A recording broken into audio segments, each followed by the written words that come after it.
Insulation. Upgrade your HVAC system now and you could qualify for Carrier Cool Cash rebates up to $2,600 and 0% financing for up to 72 months. Rebates available for a limited time. For a free estimate, aircomfortservice.com. Annie Fry, Ryan Wiggins, Brad Ray. That's us. That's right. Gotta love this American ride. What do you want from me? I'm not America's sweetheart. For goodness sake, kid. Keep your voice down. Your father's listening to the radio. I'm not America's sweetheart. This is the Annie Fry Show on 97.1 FM Talk. Happy Friday. Today we're asking you a question in the poll about James Comey and the indictment, and I'm looking forward to this Friday conversation about this. The question is, do you like the latest James Comey indictment? It's not really a legal question. Just how does it make you feel? Your options are yes and no, and not really, but I'm entertained. It's just a preference question. Yeah, just like when How you do heard you him. feel about How the do you indictment? feel? We on the right don't lean into our feelings enough. So we're inviting you to do that. Here's Greg Jarrett last night. But there may be something more nefarious behind Comey's whole stunt, because the indictment demands forfeiture of assets. Now, that could be his book royalties. It is no coincidence that Comey posted online his alleged threat of the president just 5 days before his book came out. The controversy suddenly thrust Comey back into the spotlight, and it certainly boosted his book sales. But the law says you can't profit from your own illegal acts, and thus the forfeiture. By the way, that book involved using the internet to dispense hateful rhetoric and incite violence. Sounds like Comey followed the plot of his own book. So James Comey now looking what Greg Jarrett points out right there. It does. I recall this. I remember when we were it was the seashell post on Instagram from James Comey did feel to everybody out of the blue at the moment. Nobody was thinking about James Comey. He was, as we say in the media, on the beach, which means not gainfully employed, at least in the way that your career had led you to be employed. He was gone. He was out of the picture, but he released a book days later. So he puts out a very provocative post on Instagram. And of course, he's right back there in the scenes. People are asking him about the Instagram post. And he, remember how playful and coy he was? We played that clip from Stephen Colbert just the other day, and he was like, oh, my wife saw that. And my wife said you should take a picture. My wife said you should post it on Instagram. Ah, my wife. And it was just laughter. It's funny how all of these leftists go on to Colbert's show and they talk about and address the issues while they laugh and mock them. Just like J.B. Pritzker did with the Illinois 13th District, which is the one I'm in, that snakes through the entire central part of the state. And Colbert is like, oh, you're Governor Pritzker, you're mocking Texas for their gerrymandered districts that you're accusing them of trying to engage in. What's this? And then he points to the district that I live in. And J.B. Pritzker's response is, oh, we had a kindergartner draw that. And then they just went on with the night. Laughter. And then they just move on. It's not funny. And of course, if you've seen any of the maps that they're looking at throwing out there for Illinois in the future, will they do it? Probably. I don't know. What if they do? I put this out on X last night, but Democrats in the state of Illinois, go get them. Go get those other 3 seats that you haven't stolen from the people of Illinois. You got 18 seats total. Used to be 20, but it went down to 18. And you want to go out and get those last 3 seats for the Democrats, that's fine, because in 2030, they're going to get reapportioned to Indiana, to Missouri, to Tennessee, to Florida, wherever these people are fleeing the People's Republic of Illinois to.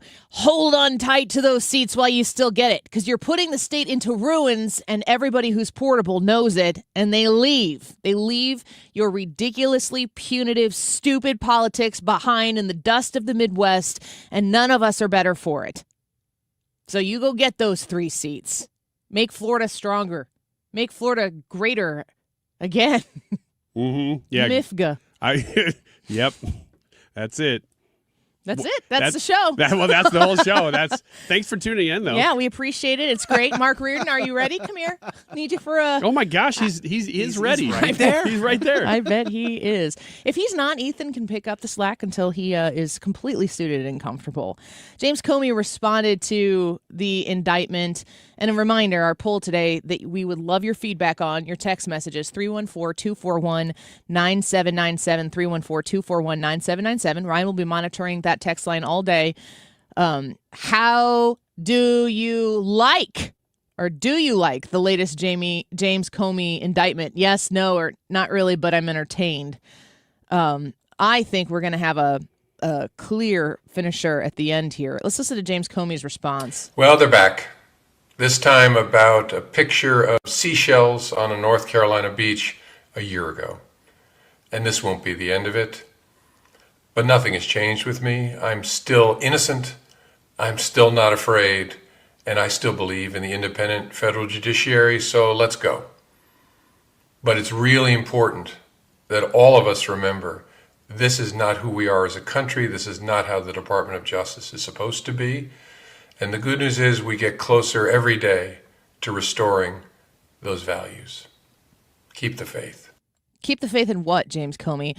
This is not how the Justice Department is supposed to be. James Comey, I'm really interested in your clear definition of what the Justice Department is supposed to be. I have further questions. And I will cede my time to a legal expert who can phrase them in a much more entrapping way than I can. But what the Justice Department is supposed to be, I do think it's possible, but maybe this is not what the Justice Department is supposed to be, but it's a tragic truth that we're here because of, in part, you, James Comey. You brought us here, you kicked the door open, and you tried to bar it so that other people who are on the other side of your superior, elitist judicial opinion can't get across and play at the same game that you've set up. You maneuver all of the pieces on the board. You think you're doing it in secret, and you're not. It's being exposed. And this, what to me, I'm just going to put my cards on the table here, seems super petty to go after James Comey for this Instagram post.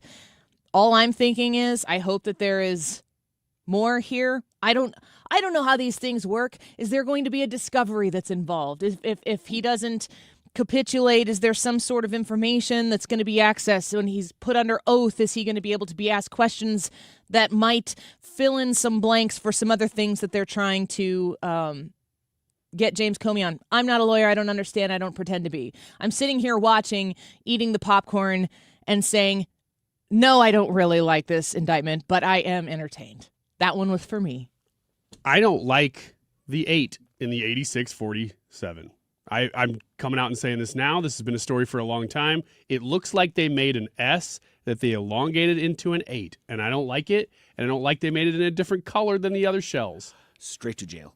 Straight to jail. So we're going to speak with Will Chamberlain here in about 7 minutes on the show. I'm going to talk to him about the redistricting part because this is another issue that is very consequential. The James Comey thing to me doesn't feel like if the Trump Department of Justice gets James Comey on this and is like, we got him, you didn't.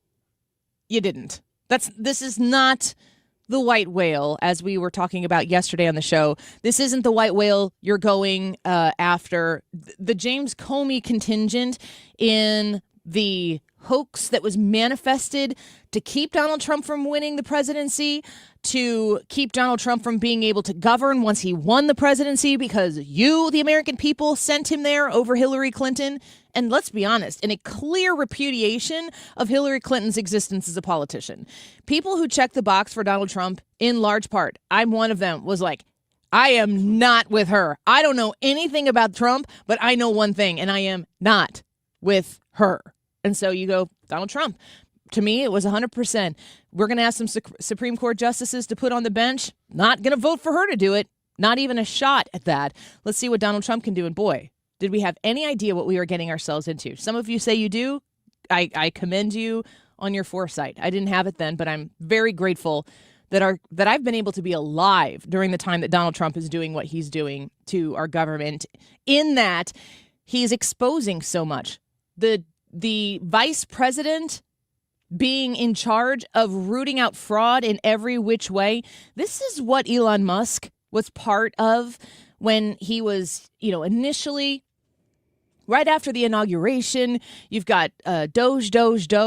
Having the vice president be out there and be in charge of this, I think, is appropriate. It's actionable. Think about all of the things. Think about all of the things that Kamala Harris was managing when she was vice president. Still thinking. What did she do? What was Kamala Harris in charge of? All I can think of are statements that were made that were going to put her in charge of things. And we know the end result of those things at the end of Joe Biden's term were unmitigated disasters, top to bottom. There's no doubt about it. They were the main reasons why the Democrats lost their reelection bid for the presidency, and Donald Trump was given the opportunity to govern once again. Because Kamala Harris didn't do anything as a vice president that was valuable to our country, to our union. Go back to when Joe Biden was the vice president. What did he do? Ask Barack Obama. Never underestimate Joe Biden's ability to screw things up. Edited for the FCC here on the Annie Fry Show. What do vice presidents do? I mean, I can think back to what Mike Pence was put in charge of.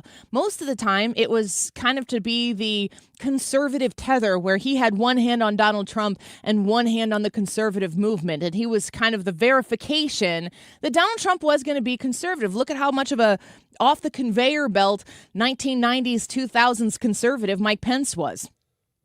Signed, sealed, delivered. That was Mike Pence. That didn't materialize into anything. I want to see a vice president, especially with a older president that Donald Trump is. He's going to be 80 in a month, a little over a month. I want to see a vice president that's active, participating in making the administration's footprint wider, bigger, deeper. Not just a yes man or a yes woman that what the president is doing. Yeah, I stand behind it 100%. I want the vice president to be out there making the administration more effective in a broader, deeper way. And I think J.D. Vance is doing that. And when you look at the president's cabinet and you see all the areas where you have these very strong, intelligent, well-placed individuals to take care of each of their departments, Donald Trump is relying on these people to make the 4 years that he has left in his second term here, a little less than 3 in total now that he's in the term, to make it as effective as possible. And I will say this one last thing before we get to a break, because we got to get to Will Chamberlain. When you look at what President Trump is doing in Iran, and I'm passing gas stations right now, and folks, I don't like it either. And I'm not going to sit here and tell you to enjoy putting $4.50 gas into your car. In Illinois, $4.79. I'm not going to tell you to enjoy that, because there are people making decisions and altering their life right now because they don't want to drive as much. I'm not going to tell you to like it, but I am going to challenge you to try to understand it and to put pressure on the president to finish the job in total so that the whole thing doesn't become a botched experience. You've been asked by the left for decades to pay higher prices for your energy and in turn to also experience incredibly diminished products in the way you take showers and the way you flush your toilets and the way you drive your cars. The experience that you have has been degraded by Democrats over and over and over and over again for energy purposes. You're going to pay higher gas prices right now, but your kids are hopefully going to be raised, your grandkids are hopefully going to be raised in a non-nuclear Iran world. Finish the job, get it done, and let's move on with it. He's doing this in his sophomore year of his second term. Who remembers their sophomore year anyway? Let's be honest.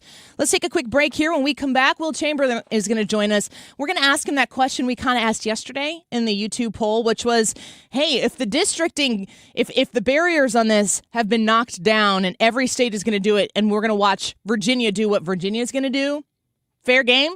Everybody to their own, get to it? Or is there some sort of rise above moment in front of the Republican Party right now? Will Chamberlain on the Annie Fry Show next.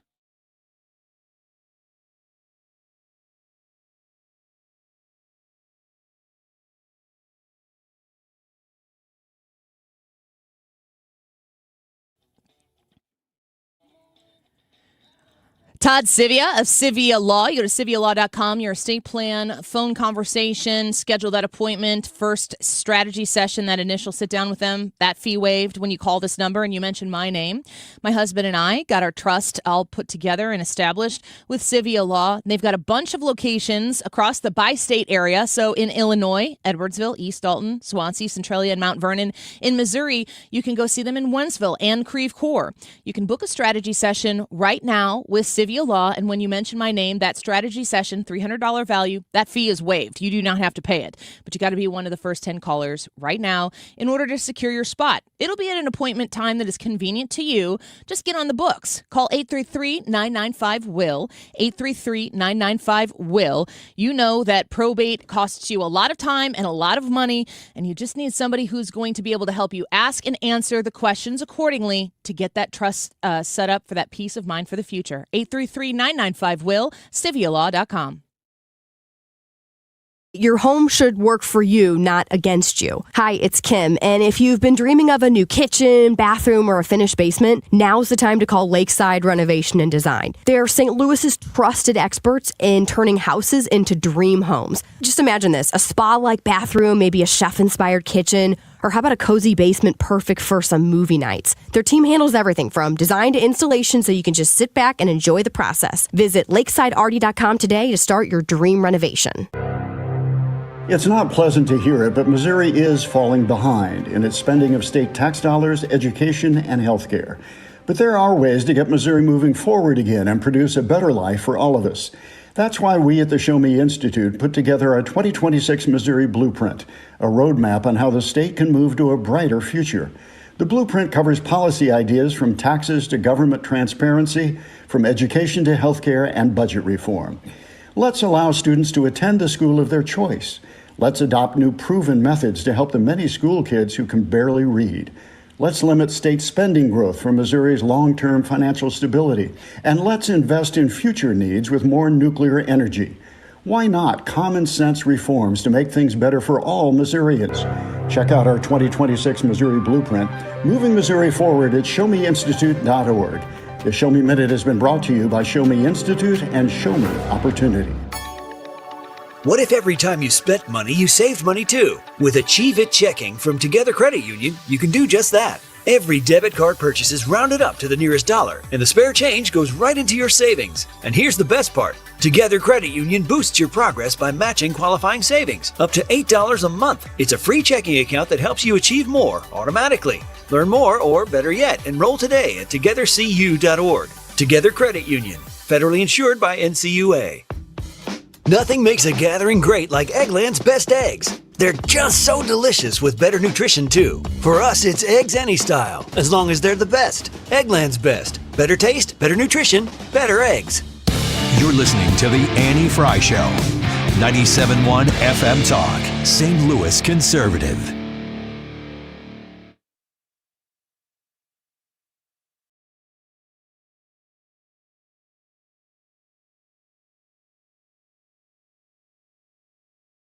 Can you envision a future Supreme Court dominated by appointees by a Democratic president reversing this kind of ruling?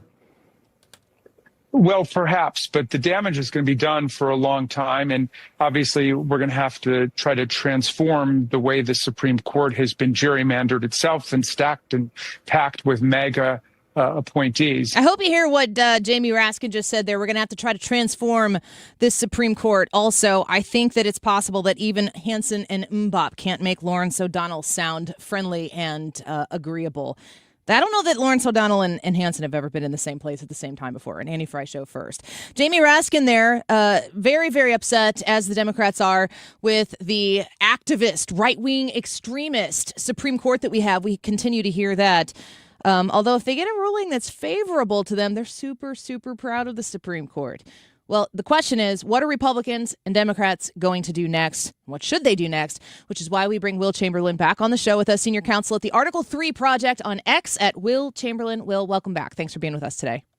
Always good to be with you, Annie. So you predicted it. It was like a week ago. You were talking about the Voting Rights Act and what you thought was going to happen. I know there's always nuance that I'm not smart enough to understand. I'm going to give you the opportunity to say this right now because there's always a level of depth with which the Supreme Court ruling can go on any of these issues. Talk to me about what you expected and hoped for and what we got. I mean, I think I got everything I hoped for. I wasn't deep enough in the weeds on the briefing to really have a good sense of what the ruling should actually be precisely to be a maximum win for our side. But that's what it was, right? Alito delivered a maximum win, more so than even the Thomas concurrence, which would have struck down Section 2 of the Voting Rights Act. The point, what Alito did was he said, the Section 2 of the Voting Rights Act prohibits the use of race in districting. So properly construed, it works right alongside the Constitution, which prohibits the intentional use of race in any number of different contexts, right under the 14th Amendment. So whereas before, basically, the Voting Rights Act operated as an exception to the general rule of no intentional racial discrimination, now it's another weapon for Republican litigants against these gerrymandered majority-minority districts. And so now that means it's better than just striking it down because we have another asset in our litigation arsenal now. I hear a lot of people reacting. I think off the top of my head, Alabama was a state that was like, hey, they want a little more clarity or specificity on what this ruling means or what's actionable from it. You know, what do other states need to know or do before they take action on their perceived gerrymandered by race districts that they're dealing with? Yeah, I mean, maybe they're doing that. I saw some news that I think they're going to call a special session. I think this ends up resulting in a bunch of special sessions across the South that are going to look at these districts that really stick out like sore thumbs in states that are Trump plus 25. They're the random blue district that's been gerrymandered in a bizarre shape to try and capture the entire African-American vote in the state, which is just so antithetical to how we do things in this country. And I think that those are all just going to go away. And so what's going to happen is Democrats are not just going to be able to rely on these extraordinarily hyper gerrymandered districts to get seats in the South. They're actually going to have to persuade the broader public. And so if that happens, I know there have been states that have suspended elections that were supposed to happen here because they want to get the districts redrawn appropriately. I've looked at Florida's map. Now, Will, you know, I've said many times before, I live in the state of Illinois. We were the joke on the Colbert Show when J.B. Pritzker was sitting there and said it was drawn by a kindergartner. And then there was no defense of it. That was the end of the conversation about the Illinois 13 that I live in. When I look at the map that Florida's state and Senate passed in one day, I look at it and compare it to Illinois' map. And if you were like, which one of these has been gerrymandered due to politics, you wouldn't point at the Florida map. There are a lot worse going on out there that have been in place for some time. Right. I mean, it's not in the sense it's like, you know, you have Florida is now R plus 15, roughly, a massively Republican state. I mean, so much so that, you know, we forget because it was R plus 1, but it's R plus 15. This is a massive state that is overwhelmingly Republican. It's more Republican now, I think, than New York is Democratic, which is a remarkable thing. And as a result, there aren't going to be that many, just like there were only like a handful of Republican seats in New York, there are only going to be a handful of Republican seats or Democrat seats rather in Florida. And the way it works is, where are the Democratic voting populations? Well, they're in Tallahassee, but that's not enough of them there to create a seat.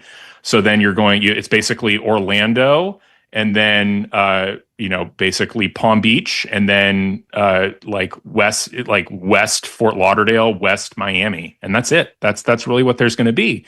And it's like that's where you have these really concentrated populations, and it's true about a lot of these maps. North Carolina is very similar, actually, where I live, where you have what seems like a very gerrymandered map, but if you just look at it, you're like, well, there's a really big blue population in Charlotte, and two really big blue populations in Raleigh-Durham. And that's the 3 Democratic seats, and the rest of the state is Republican, and that's the way it works. And the Democrat maps, to try and create Democrat seats out of that, have to kind of chop up the cities and capture large chunks of rural areas in different ways. So it just doesn't work. So in Missouri, they had passed a 7-1 map, which I guess prior to I guess they added at least 1 seat, maybe 2. There are talks about going 8-0, and they would take St. Louis and Kansas City and maybe Columbia and split them up in particular ways, where Missouri is a very red state. It was a purple state in Obama elections. It has gone very much so red. I keep hearing people, I think I heard Ari Fleischer talk about wanting, this is not the way this is supposed to go. There's a huge difference between what's supposed to be and what is. And when I live in the state of Illinois, where they drew the map on this particular process here, they've been doing it for a long time. I don't know if it's legal, why Republicans shouldn't be doing it on their own as well. I mean, a simple way to think about this is that President Trump won the popular vote by 2 points. Right. That's okay. So we have a 435 seat Congress, a 2-point majority with that many seats should mean that we have a majority of at least like 9 or 10, right? Roughly 8 to 10 should be the majority. And the majority is 1 huge, or something. but it's a majority. Yeah. Not huge, but it's a majority, right? We won all the votes. I mean, we won more votes than you did, period. And also your votes are, in a sense, when you think about where the votes are, they're so concentrated in places like California and New York that maybe that should be even a little broader than that. Maybe it should be more like 12 to 15 seats. But it's gerrymandering by the Democrats that has kept things very close and really hindered the ability of the Republican House to actually do things. I mean, think about it, for example, like we have a 6-seat majority in the Senate out of just 100 seats, and we have a smaller majority in the House with 400 seats. So this is all a function of Democratic gerrymandering that's already in existence. And so I think, and really that's what the VRA is going to end that and really mean that if Democrats want to have a majority in the House, they need to actually win the popular vote. Earn it. Yeah. Right? Like if they want to, otherwise, no, it's not going to happen. Will Chamberlain speaking with us, senior counsel at the Article 3 Project. You gave us a lot of insight in your experience of having lived in Virginia and the Virginia Democratic Party. Now, my understanding is that the maps that were they were passed razor thin. It was not a largely popular measure during that election, but it did pass. Then it's been appealed and at the Supreme Court, I think, in the state of Virginia. Do you have an anticipation on how they're going to rule and what would happen next? I think that could go either way, honestly. Really? They've got real problems in terms of how they drew the map. And they're not federal constitutional problems; they're state constitutional problems. That's the issue. There's a whole bunch of different state rules about how to do a constitutional amendment like this, because they literally 5 years ago just did a whole thing where they passed a new gerrymandering rule, created honestly a very balanced map in Virginia, and then put in place a whole bunch of restrictions on how they could do it. So they've got a problem with the fact that there's a requirement that these districts be compact in, I think, the Virginia Constitution or by Virginia statute. I'm pretty sure it's the Constitution, and that wasn't reversed in the constitutional amendment. These are not compact districts, obviously. Like you look at the Lobster, for example, the one that reaches into Arlington, Virginia, and then goes all the way 3 hours out into rural Virginia. And Virginia's not that big a state in terms of geography. So these districts are crazy. They're not compact at all. And then they've also got problems with the process of how they tried to do the amendment. It required them to hold open a quote unquote special session for something like 2 years. Well, query whether that's actually a special session. The point of the way that the Virginia Constitution tried to make amendments hard was they said you need to have 2 consecutive houses of delegates vote for the amendment, meaning there has to be an election in between. The idea being that if it's really so important to amend the Constitution, then you should have, you have to pass the amendment and then subject yourself to the voters and then win, right? And so the fact that they didn't do that properly, I think it's that said, it's hard for any Supreme Court to go against a referendum in a sense, but I think there's a really good shot that the challengers are going to win here because there's a lot of obvious legal flaws. Will it get appealed then? Can it go up to the Supreme? No, because it's a question of interpreting the meaning of the state constitution, and the Virginia Supreme Court is the supreme authority in interpreting its own constitution. So that will be the definitive answer. Yes. Okay. Yes. So last question before we let you go. We're speaking with Will Chamberlain on this redistricting musical chairs of sorts that's happening now across the country. A lot of different states have done it. Every state is saying, well, they started it and they started it. We could argue till the cows come home about who actually started it. I would like to ask you your legal constitutional opinion on, is this the way that it is? Is this the way that it was intended for this type of fight to be taking place in perpetuity? Is there something that could be put into place that would actually confine the way we draw our districts across the union a little bit more than is defined right now? It's hard to say. I mean, maybe it was originally sort of inconceivable that you would do this sort of weird gerrymandered redistricting just based on the technology that would have been available in the 1800s and the early 20th century, transportation being much more annoying and challenging. So the logistics of having these like big wide open districts for no reason other than partisan advantage in a situation where it didn't make sense based on the population. Yeah. You know, you doubt that it would happen, but I mean, however it was meant to be, like the court, I think wisely has said, like, look, these political gerrymandering things are just not subject. They're not justiciable. There's nothing in the federal constitution that prohibits them. It's literally not our job. And in fact, the Constitution says, I think it's up to the states to settle this stuff. So they're just like, not our problem, right? Don't bring us cases like this about political gerrymandering. And once you have that true, I mean, once the environment gets hyper-partisan, you're inevitably going to get something like this. And I think the end result is really bizarre gerrymandered districts in blue states that mean that they get the vast bulk of the Democrat seats or the House seats, and vice versa. Like I don't see a world where, because we have such normatively different views of how the country should be governed, those trump the sort of proceduralist vibes that the good feelings we might get from giving our opponents a chance. Yeah, well, when I see the Illinois Democrats that have been ruining my state for decades now, showing an 18-0 map in Illinois, those 3 seats are going to go to Florida one day, maybe in 2030 anyway, because we're losing population. People will vote with their feet, so it sounds like the people may still be able to have some sort of stay in this, even if the legislators want to absolutely drive their states into the ground. Yeah, I think that's ultimately the real answer to this, is people moving out of Democratic states to Republican states. Like it is ultimately your legislators and your government saying they don't think that you Republicans are important and should have any voice in the governance of your state. And it's like, thank you for saying that, right? Now I know, and the economy doesn't seem to be doing too hot here, and I don't feel like paying all these pensions. So I think I'll move to Florida. Thank you. Take our tax dollars with us. It's definitely happening in my state, many other blue ones as well, California included. Thank you, Will. It's always good to talk to you. Have a happy Friday. You too. Take care. Bye-bye. Will Chamberlain joining us, the senior counsel at the Article 3 Project. At Will Chamberlain, you go to article3project.org. Great organization doing a lot of wonderful research and reaction to what's going on. So we're always thankful that he shares some of his time with us here. Let's take a break. The YouTube poll on this afternoon. Do you like the latest James Comey indictment? Would have loved to have talked to him about that, but that would have been a whole nother conversation.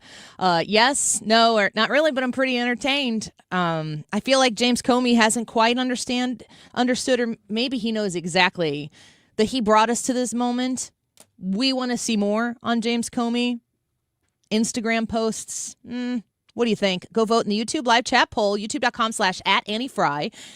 Find the live broadcast there and vote where the live chat is. And we love your feedback on the text line. Annie Fry Show text line 314-241-9797. Text us. Let us know what you think. Back in a minute. Don't go away.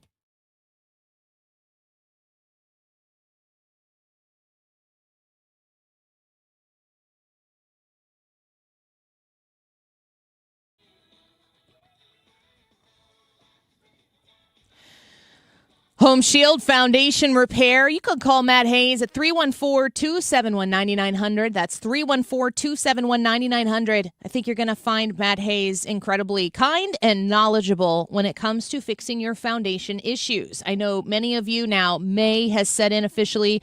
You're getting the outside all ready for the spring, summertime that you're going to spend out there. Do you have an uneven concrete patio, an uneven concrete walkway?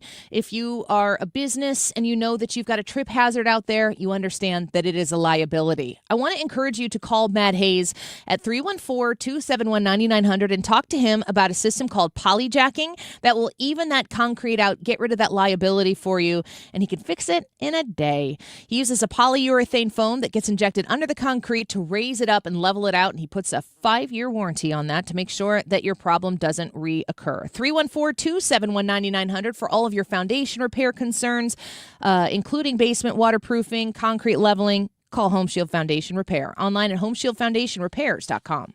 For decades, Morgan & Morgan has represented hundreds of thousands of people at their hour of need. Injuries on the job, car crashes, medical malpractice, and nursing home abuse, Social Security claims, dangerous drugs, and dangerous products. We became America's largest injury firm for a reason, and no firm is even close. Then we got to thinking, what if we could prevent these terrible events before they occurred? So we built the AI-powered People Protector. Simply visit peopleprotector.com and type in the product you have questions about before you buy it. Children's toys and accessories, cars, drugs, products, you name it, we got it. With our success, we decided to pay it forward for all of America. Our way of saying thank you for your trust all these years. Morgan & Morgan, protecting America. And if you've already been injured, just visit us at forthepeople.com. The choice of a lawyer is an important decision and should not be based solely upon advertisements. Past results afford no guarantee of future results. Every case is different and must be judged on its own merits. As Annie just mentioned, the YouTube live chat poll is, do you like the latest James Comey indictment? Some comments on our text line, 314-241-9797. This one says, I voted that I'm entertained, but I really hope they have something more than just shells. Otherwise, this is a waste of time, says Damon. And if you sign your name, we can read your name. This person didn't, but they said that since James Comey mentioned his wife as the original finder of the seashells, can't she be compelled to testify the facts? Conspiracy. Good question. What's that called when you can't testify against your spouse? There's a word for that. Can't testify against spouse-ishness. I'll figure out what the acronym is. 12:38. This time check is sponsored by Jerry Kelly Heating, Air Conditioning, Electrical, and Plumbing. It's time for a $98 AC tune-up. JerryKelly.com. Consistently right. It's a ritual. 97.1 FM Talk. St. Louis Conservative.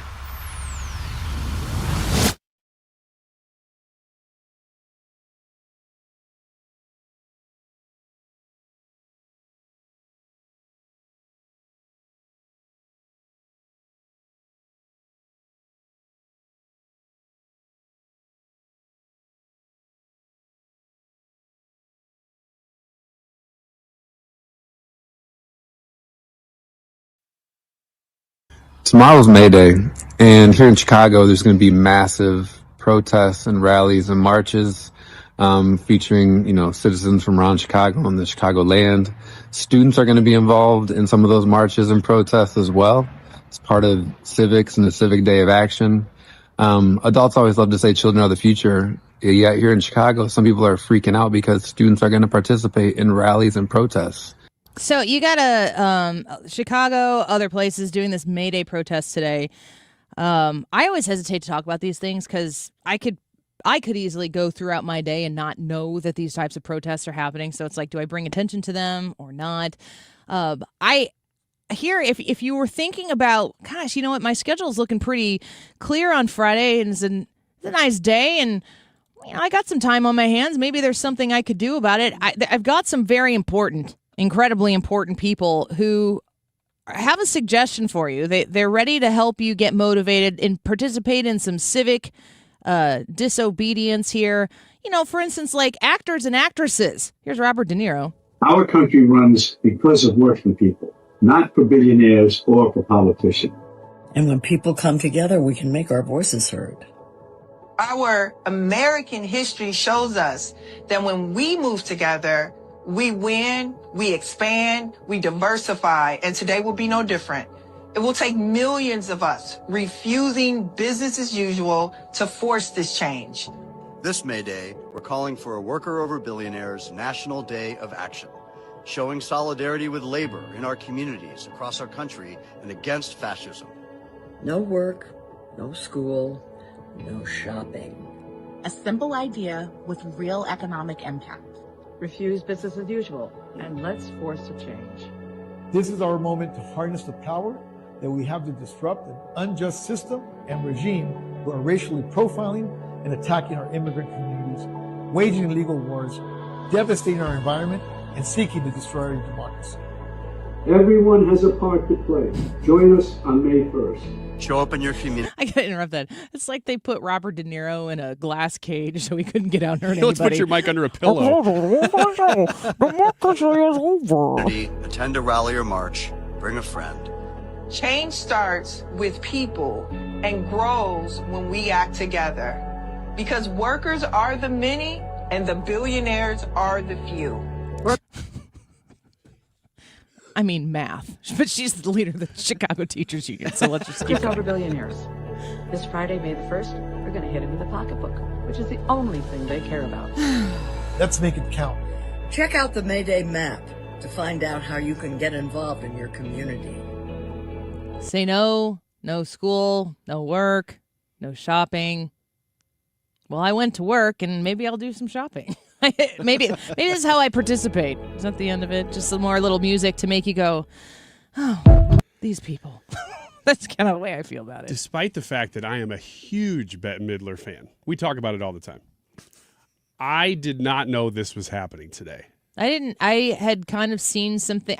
My problem is that I only see it when people are making fun of it. So I'm not actually in the algorithm that's like, hey, this might interest you. Robert De Niro, Jane Fonda, the president of the I was going to say click through. CTU, Chicago Teachers Union, Stacey Davis Gates, got to give her all of her names. Alex Winter, actor and filmmaker. Who's this guy? That's Bill and Ted's Excellent Adventure. Oh, he's a gem. Let's keep thinking about what let's put the future in the hands of Bill and or Ted. Don't know. Here's Who's Bill? This person's name is just January, and she's a digital political strategist. But she made it in. I don't know. Did you think about asking February? I mean, come on, guys. Let's see who else we have. Bette Midler, actress and comedian. The president of the SEIU. You remember during the last election when the unions wouldn't even endorse Kamala Harris because they were like, we know, everybody knows. Here's Bill and or Ted. Again, don't know. Here's click-through lady. Here's Bette Midler. Here's President Jane Fonda. President Jane Fonda. Ew. In her mind. Why not? I'd call her king. I was going to say queen, but let's just go all the way. I listen to these things and they talk about how this administration is racist for their immigration policies and billionaires are bad and the workers are many. What's your plan? It's just to shut the whole thing down? I mean, you guys got to do that for 4 years with Joe Biden. How'd that work? I mean, it gave everybody the thing they thought would never happen again. A popular vote victory for Donald Trump for term 2. I mean, think about that for a second. It's one thing for Joe Biden and Kamala Harris to go in there and, do the leftist thing, do the far left progressive thing. It's one thing for them to go in there and do that and for people to go, yeah, I don't know. I don't know if this is really what I want. What is the other side doing? And it's Donald Trump. That is a known quantity. Everybody knows what they're getting with Donald Trump.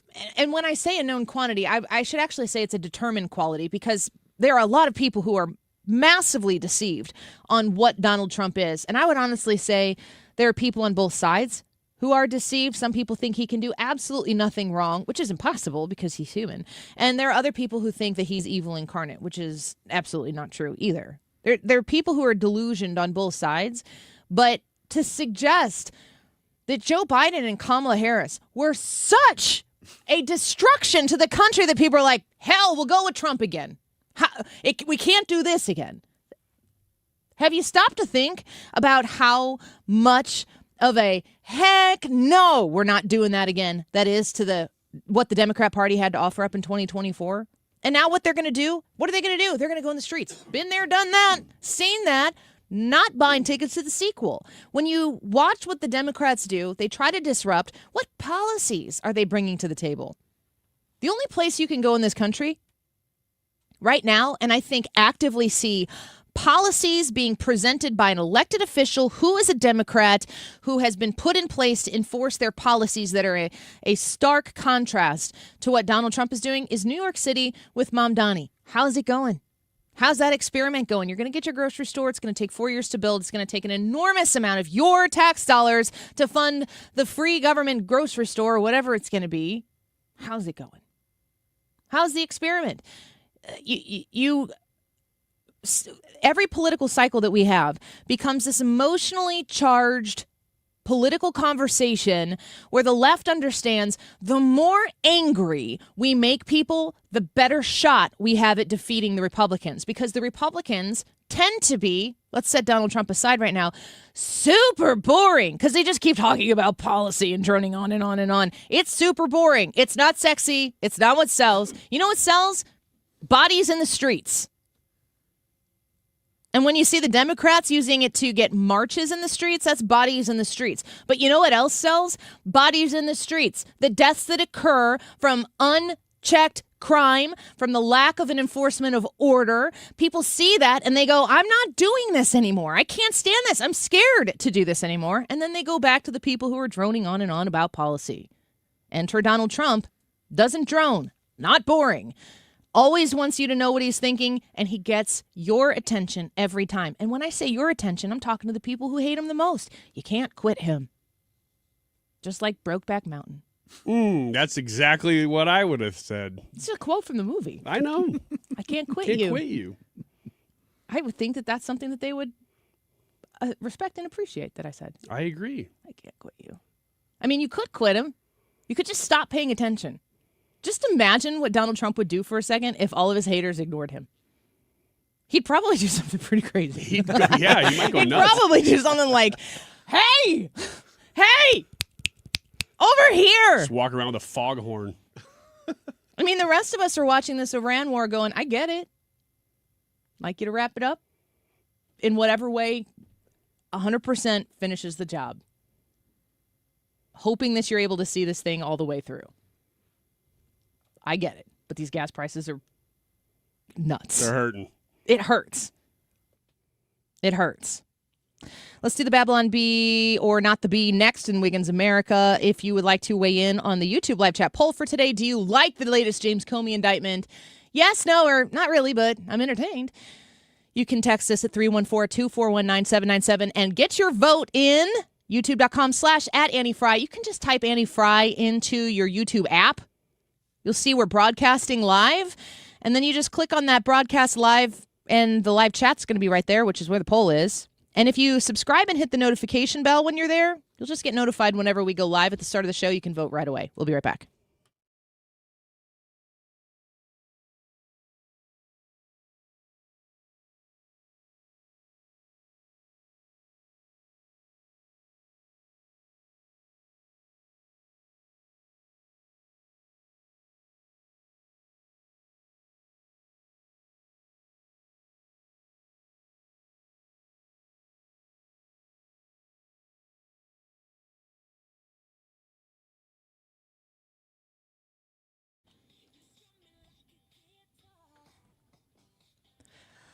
Air Comfort Service online at aircomfortservice.com. You can call them if you have any HVAC concerns or needs at 314-513-0091. Corey and the great team at Air Comfort Service Heating, Cooling, and Insulation are very proud to support NAMI St. Louis. It's the National Alliance on Mental Illness. So let's talk about this for a little bit. NAMI St. Louis is dedicated to improving the lives of children and adults with mental health conditions, as well as their families. You know that if there is an issue like this facing you or a loved one, it is a family effort to try to work with it, work through it. For almost 50 years, NAMI St. Louis has worked to improve access to services, increase opportunities for recovery, develop community mental health programs and services, and change public attitudes about mental health conditions. Bring the family for a morning of activities and a 1 or 2 mile walk. Strollers, dogs are welcome on May 16th at Creve Coeur Park.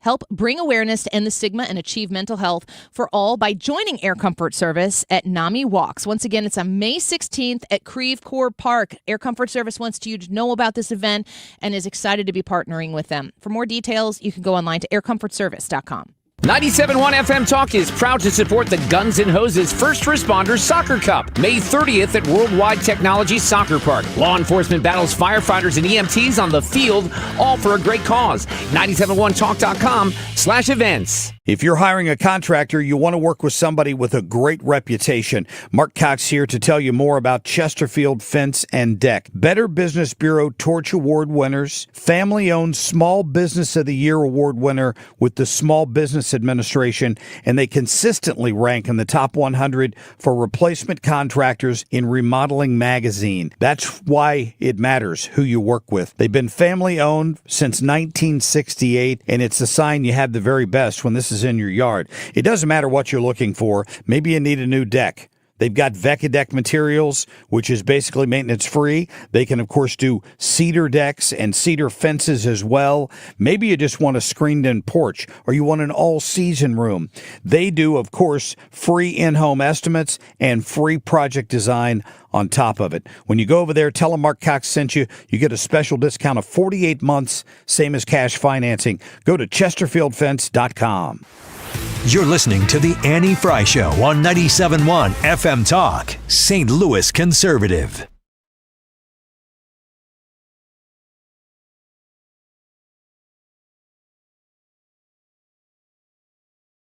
Wiggins. Oh, Wiggins. The Bee or not the Bee. All right, here we go. A series of stories, as we do on Fridays, that are either fake from the Babylon Bee, making them satire, or they are real. I'll read the headline.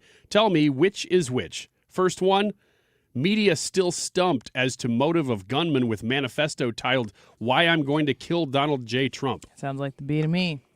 Yeah, I feel like it's the Bee. This is the Bee. Quote, it's a mystery, said CBS correspondent Nora O'Donnell, thumbing through the papers. See, right here, the gunman says that he plans to use a gun to shoot President Donald J. Trump and explains that he's doing so because he believes that Trump is a dangerous fascist who must be stopped at all costs. I wonder who the gunman is talking about here. Who was he after that night? And for what reason? We may never know, she said, unquote. Going on, Caitlin Collins of CNN said, this is going to be a tough nut to crack. All right, next one. Poll shows majority of Democrats believe Lincoln assassination staged. That's B.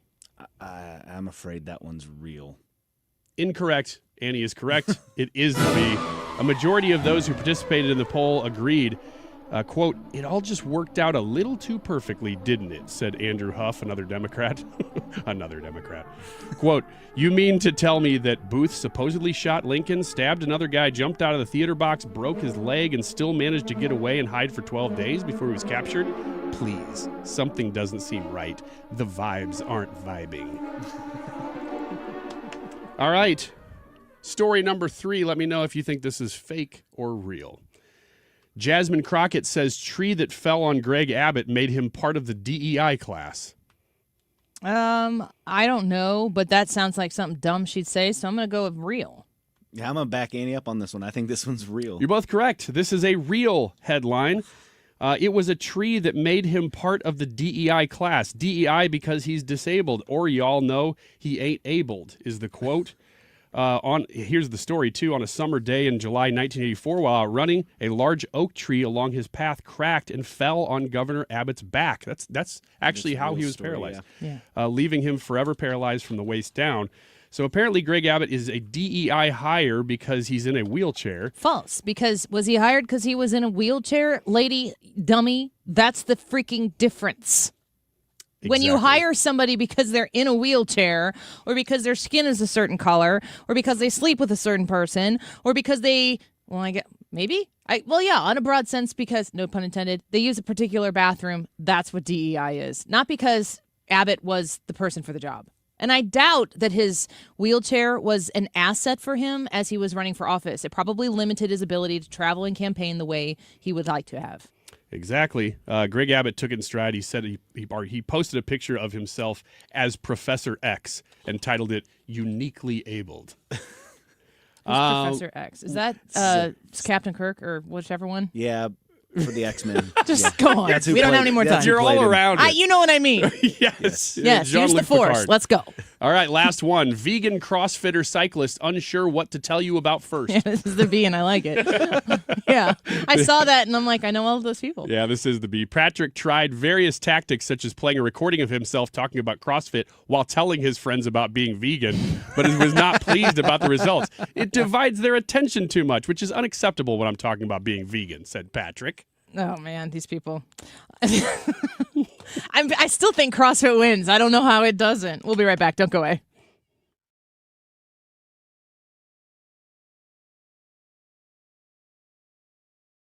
Is your home, business, or church looking tired, chalky, or in need of curb appeal? Go Rhino. Tired of painting year after year?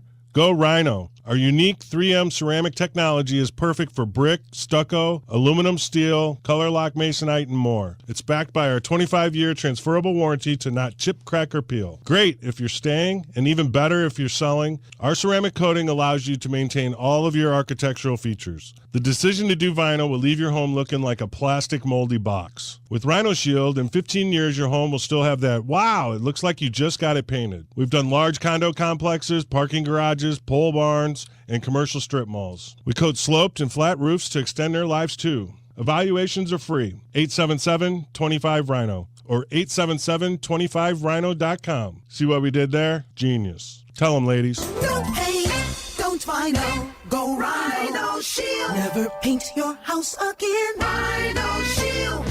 The Retirement Advisory Group online at retirementkey.com. Oh, I encourage you to really give these people an opportunity to get to know you and for you to get to know them, because that initial phone call you make, 314-993-9494, 314-993-9494, you're going to be able to get to know them, listen to how they can tell you about the accessibility of your worry-free retirement. It's really important. What can you do with the money that you've saved so far to make sure that it's going to last for the rest of your lives? How do you have confidence that that, in fact, is going to be the case? It starts with a phone call to the Retirement Advisory Group. It starts with talking to Bob and Tammy Kershaw, with Thomas Helbig at the Retirement Advisory Group. It starts with your ability to sit down and listen to someone whose job it is to get you crossed over that bridge with great confidence and great peace of mind.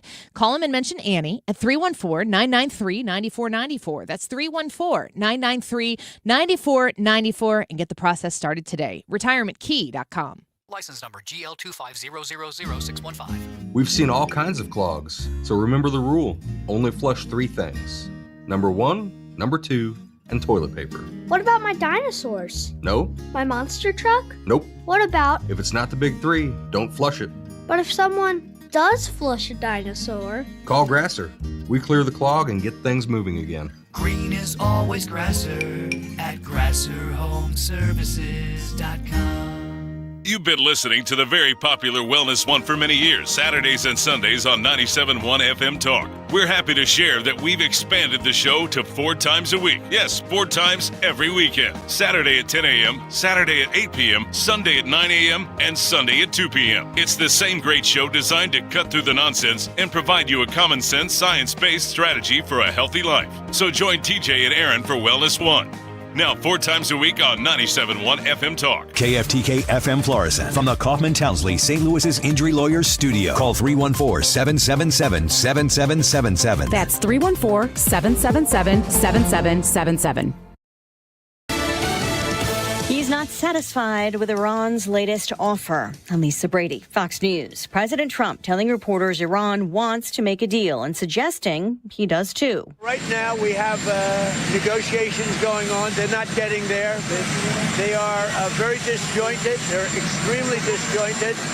They're not able to get along with each other as leaders. They don't know who the leader is. He also says Iran is asking for things he can't agree to. This as Iran resists U.S. demands to give up its nuclear program.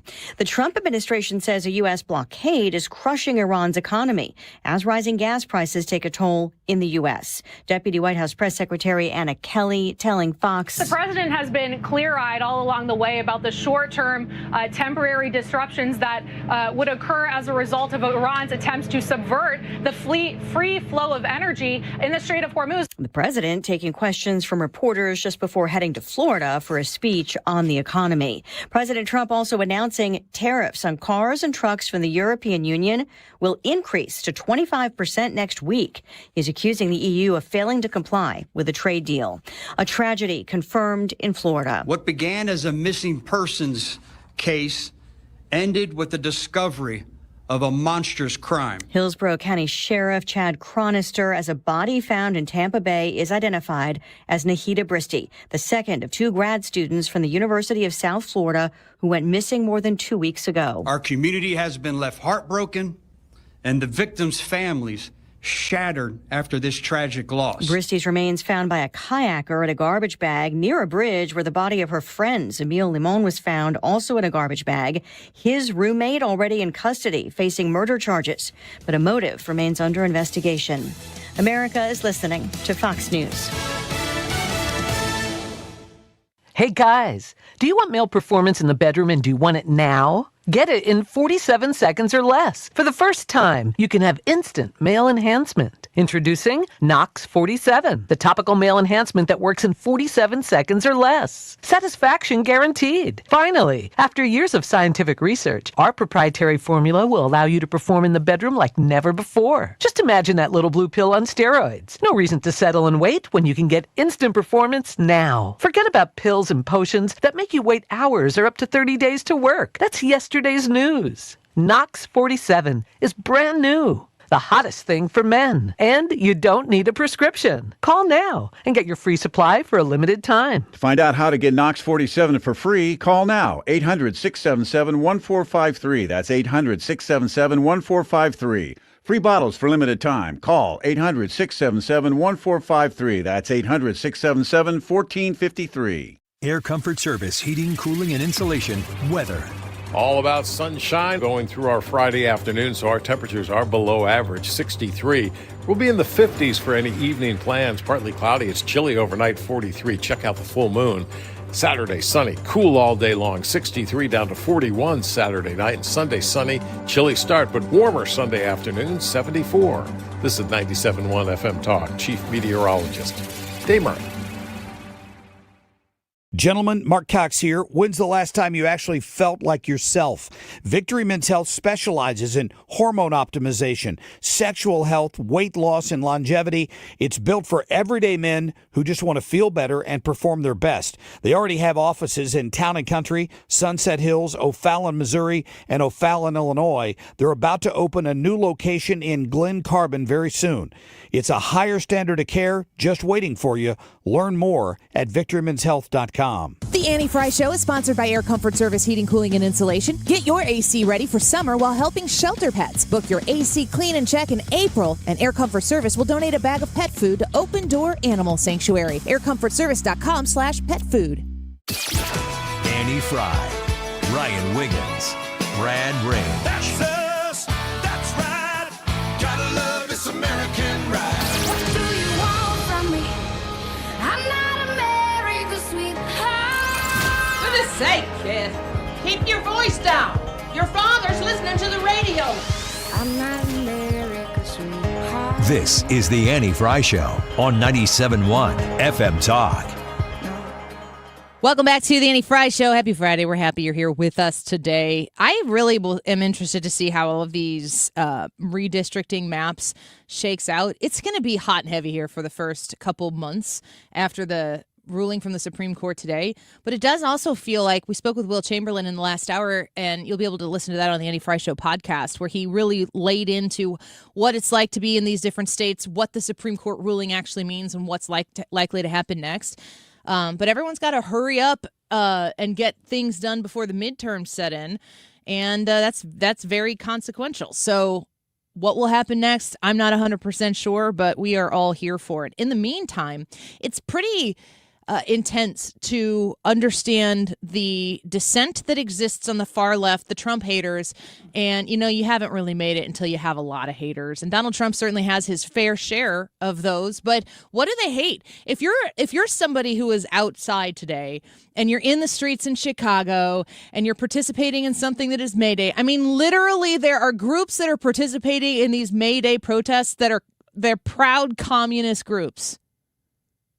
What are you protesting? What do you hate so much about what's happening in this country right now? Because yesterday, while the president was in the Oval Office talking about helping lower income people and potentially soon to be middle income people access these retirement accounts to provide for a better future, the stock market was going crazy.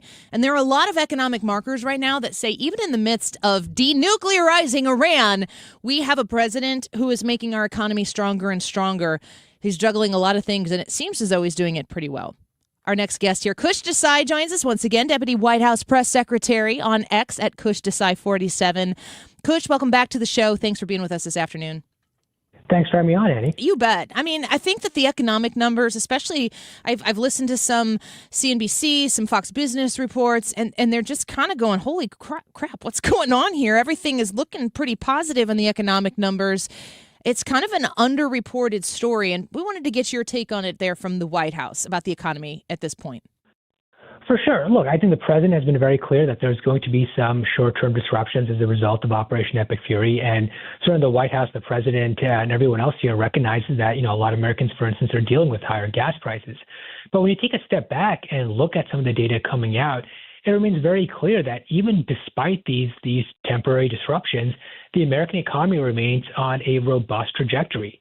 When you look at yesterday's GDP numbers, where we saw an astonishing surge in business investment, we saw a couple of days ago the orders of core capital goods. That means the equipment and the machinery that you need to operate and make factories and other manufacturing facilities beat expectations by sixfold.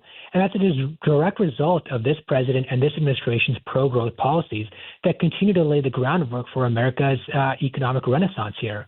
And these are going to be the results of this are going to be jobs and higher wages for American workers. Okay, so Kush, the number one question that I'm going to get in my live chat that we have going here with listeners during the show, and that people are going to be thinking while you're saying this, is yes, good, love all of that, but right now in across the Mississippi River where I live in Illinois, gas for unleaded is $4.79.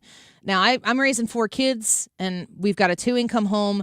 $4.79's a really tough putt for families like mine, and if you've got people who have 1-income homes, it's even more challenging. Talk to me about how that factors into this broader economic plan the White House has.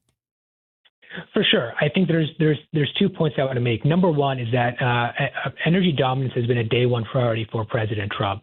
And so we're ensuring that we are drilling as much as possible right here at home to meet our domestic needs and to try to keep the prices down as low as possible. We're also working with our other countries, including our new partners in Venezuela, to kick up drilling over there and meet global supply needs. But secondly, again, I think the president is very clear that we are going to see some short-term disruptions. But look at the astonishing progress that the U.S. military has made in Iran, and that the president's diplomatic team continues to work with Iran. And so as we move towards some sort of resolution here with Iran, and as traffic in the Strait of Hormuz starts to normalize again, and you have cargo tankers moving out of there and getting oil and gas onto the global markets, we continue to remain confident that, again, that this is going to be just that, a temporary disruption, and we're going to get back to the broader economic resurgence that we continue to see the signs of every day. Kush, this is Ryan. Just a question about the transfer of the Fed chair. We're going to have a new Fed chair. What does the president anticipate that is going to do to the economy once we get a new guy in there past Jerome Powell? For sure. I mean, look, when you look at the current policy mix of the federal government, we are slashing taxes on both individuals and on businesses. We're giving full expensing so companies can write off their investments in new manufacturing facilities and research and development here in the United States. We're unleashing American energy. We're putting in tariffs to incentivize investments to come into the United States. So all the policies are there for tremendous business investment and business growth. The one piece that's missing are interest rates, and the Federal Reserve has, as the president has regularly pointed out, stubbornly refused to cut interest rates. And so we're very excited for Kevin Warsh, the president's nominee, to be confirmed as the next Federal Reserve chairman, and hopefully restore some sanity at the Federal Reserve and lower interest rates to get that missing piece, in the right place and get our economy really booming again, and give Americans needed relief to be able to borrow money for a home or for a business or for a new car or whatever it is at a much lower interest rate. We're speaking with Deputy White House Press Secretary Kush Desai is with us. Follow him on X at Kush Desai 47. Mentioned a little bit about gas prices. That, of course, is an immediate here and now situation. But what we've seen this president and his administration and his incredible team with the cabinet and Secretary Besson, of course, among many others, is really think long term, generationally. I mentioned my 4 kids before that I'm trying to cart around in my minivan, but I also care about their future. I care about their ability to provide for their own future. Trump accounts certainly is one of those ways. I've signed all 4 of my children up for Trump accounts at trumpaccounts.gov. But in addition to Trump accounts, we saw yesterday the executive order from the Oval Office that is trying to make that planning compound interest opportunity available for more people other than just children. Can you talk to us about it? For sure. I think yesterday's executive order, I think, is going to go down as one of the most historic, even if it's not getting the attention it's getting in the current news cycle. When you think about it, there are tens of millions of Americans, around 40 million or so Americans, predominantly on the lower end of the income scale, who do not have access to an employer-provided retirement savings option. These are Americans who work hard but are simply not saving money for retirement to build wealth and let that wealth compound. What President Trump did yesterday was sign an executive order to create a federally provided retirement account option for these workers. We're talking about Uber drivers, DoorDash drivers, part-time workers, small business owners who don't have employer provided accounts. And depending on income thresholds, many Americans, again, predominantly on the lower end of the income scale, are going to receive a federal match. So for every dollar they get in, they'll get a dollar or another amount matched by the federal government to incentivize them, just like your employer provides a 401k match to get these people to invest, to save money, and to build real wealth. And the president mentioned yesterday that for many workers putting in a modest amount of money, this could mean several $100,000 that they'll have in retirement savings when they hit 65. Yeah. And so this is going to be a game changer to help everyday Americans build real wealth and again, achieve the American dream here. Okay, so Kush, one of the things that I think is important in this administration that kind of seems to be foundationally broadly across the cabinet in a lot of different areas important is the reprioritization of the American people and their importance and the priority of the American people over the size of the government. And the investment seems to be, and focus, I should say, seems to be in the private sector over bloating the government that lords over them. Can you talk about how the economy, the position that this White House has on improving the economy going forward focuses on that private sector over growing the public? For sure. Look, I think it's been very clear that the federal government has not been very good at managing the American people's money. The amount of pervasive waste, fraud, and abuse that we have seen across this government, whether it be Medicaid fraud or in these various other USAID programs and such, has not been a good use of taxpayer monies. What we want is for American people and American businesses to keep more of their money and to invest it into the economy and let that private sector do what it does best. The business of America is business, as they like to say. And so this is a priority. I mean, when you look at federal employment, for instance, it's at its lowest now since 1966. Since the 1960s, the federal government has not employed as few workers as it does right now. And even while we're shedding federal government jobs, if you look at the unemployment rate, it's actually stayed stable. And that's because we're focusing on the private sector and helping the private sector create jobs and employ Americans rather than creating, these kind of fake government jobs that the Biden administration was so big on pushing. And so we want to get the government out of the way and let the American people, take charge of the economy and their lives. Kush Desai speaking with us right now, Deputy White House Press Secretary. Another area of the economy that I know affects quite a lot of people. We've talked a little bit about a new Fed chair. I know that involves, eventual downstream mortgage rates, but affordability of homes. I'm curious if your administration, if President Trump's administration has anything else up their sleeve to try to make the market, potentially incentivize home building to help make sure that people don't lose the value of their home with home prices going down, but also give people the opportunity to become more portable as the interest rates that are locking people in their home right now that are, maybe COVID rates like mine is in the 2s. You want to move, you're going to have to really jump up the scale in those mortgage rates. What could this administration do, or what do they intend to do to try to help people relocate if they need to?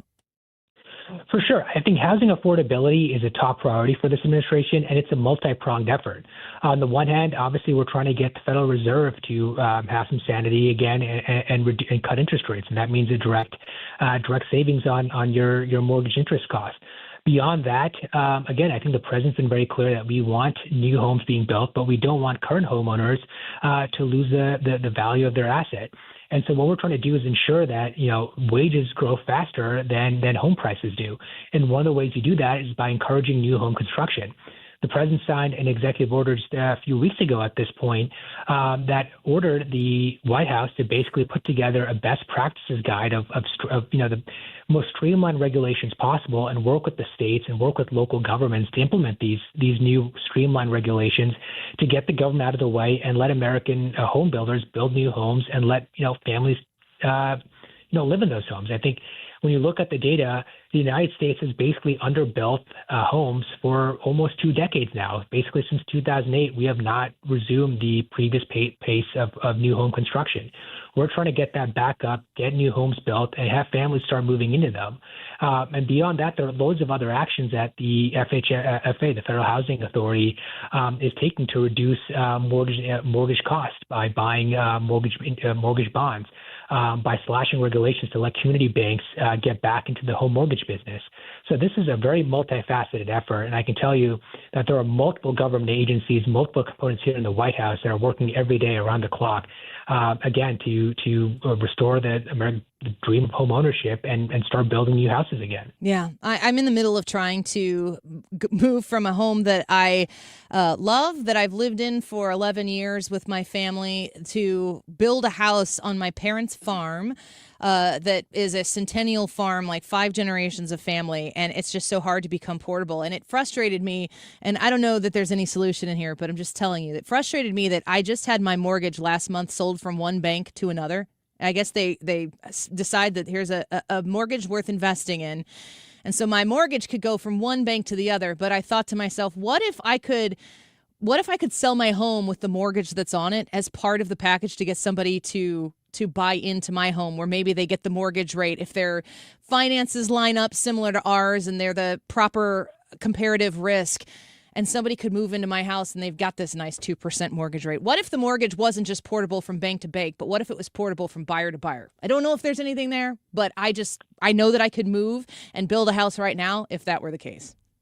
That's an interesting idea and something I will ask around about just for you. Thank you. We'll mention Annie Fry in St. Louis. I would appreciate that. And if that's possible, I'd really like to move home to the farm. I'd really like my kids to be growing up next to their grandparents and cousins. And I think that would be an incredible opportunity for them. And right now, it's just not quite in the cards. So we'll see. I'll look forward to that. What? Kush, you could call it the Annie Fry bill. No. No? Let's not talk bills yet. Just dabble. I'd like to know. Thank you, Kush Desai. We love talking to you. We love getting your expertise, but specifically your insight here on our show. We look forward to having you back. Sounds good. Take care. For having me on. All right. Bye-bye. Take care. Maybe they'll do that. You know what it's going to end up being? It's going to be the Wiggins Fry Wiggins way. Wiggins Fry. Because I chimed in at the end of the interview. This is the conversation where we have to figure out how we hyphenate our name. It's Fry Wiggins. Do you want to have your name be the first one? Do people fight over being the first? Oh, I don't care either way. I'm glad to be involved. But if it's Wiggins Fry, I'm not going to fight that. I don't know that everybody knows either that Wiggins was actually his wife's name. He took her name in the marriage. That's very interesting. My name was Johnson. Kind of like Wiggins. There's a lot of media ring to that. Yeah, you're Mr. Wiggins. And anyway, let's take a break here. When we come back, we'll dip into a little more of your feedback on the YouTube poll. Do you like the latest James Comey indictment? Yes, no, or not really, but I'm entertained. Let us know what your thoughts are on the youtube.com/@AnnieFry YouTube poll. You can text us as well, and we love your reaction at 314-241-9797, 314-241-9797, and Ethan Sports and Local in about 10 minutes. Back in a second.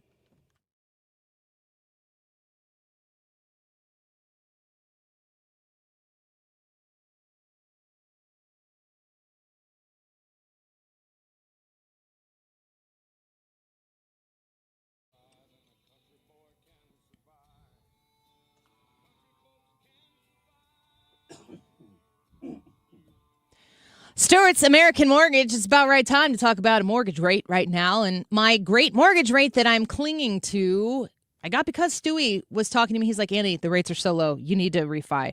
And then it happened again a year later, and I refied again, and it got even lower. And now I've got an incredible rate, a very affordable payment on my home because I worked with Stewie at Stewart's American Mortgage.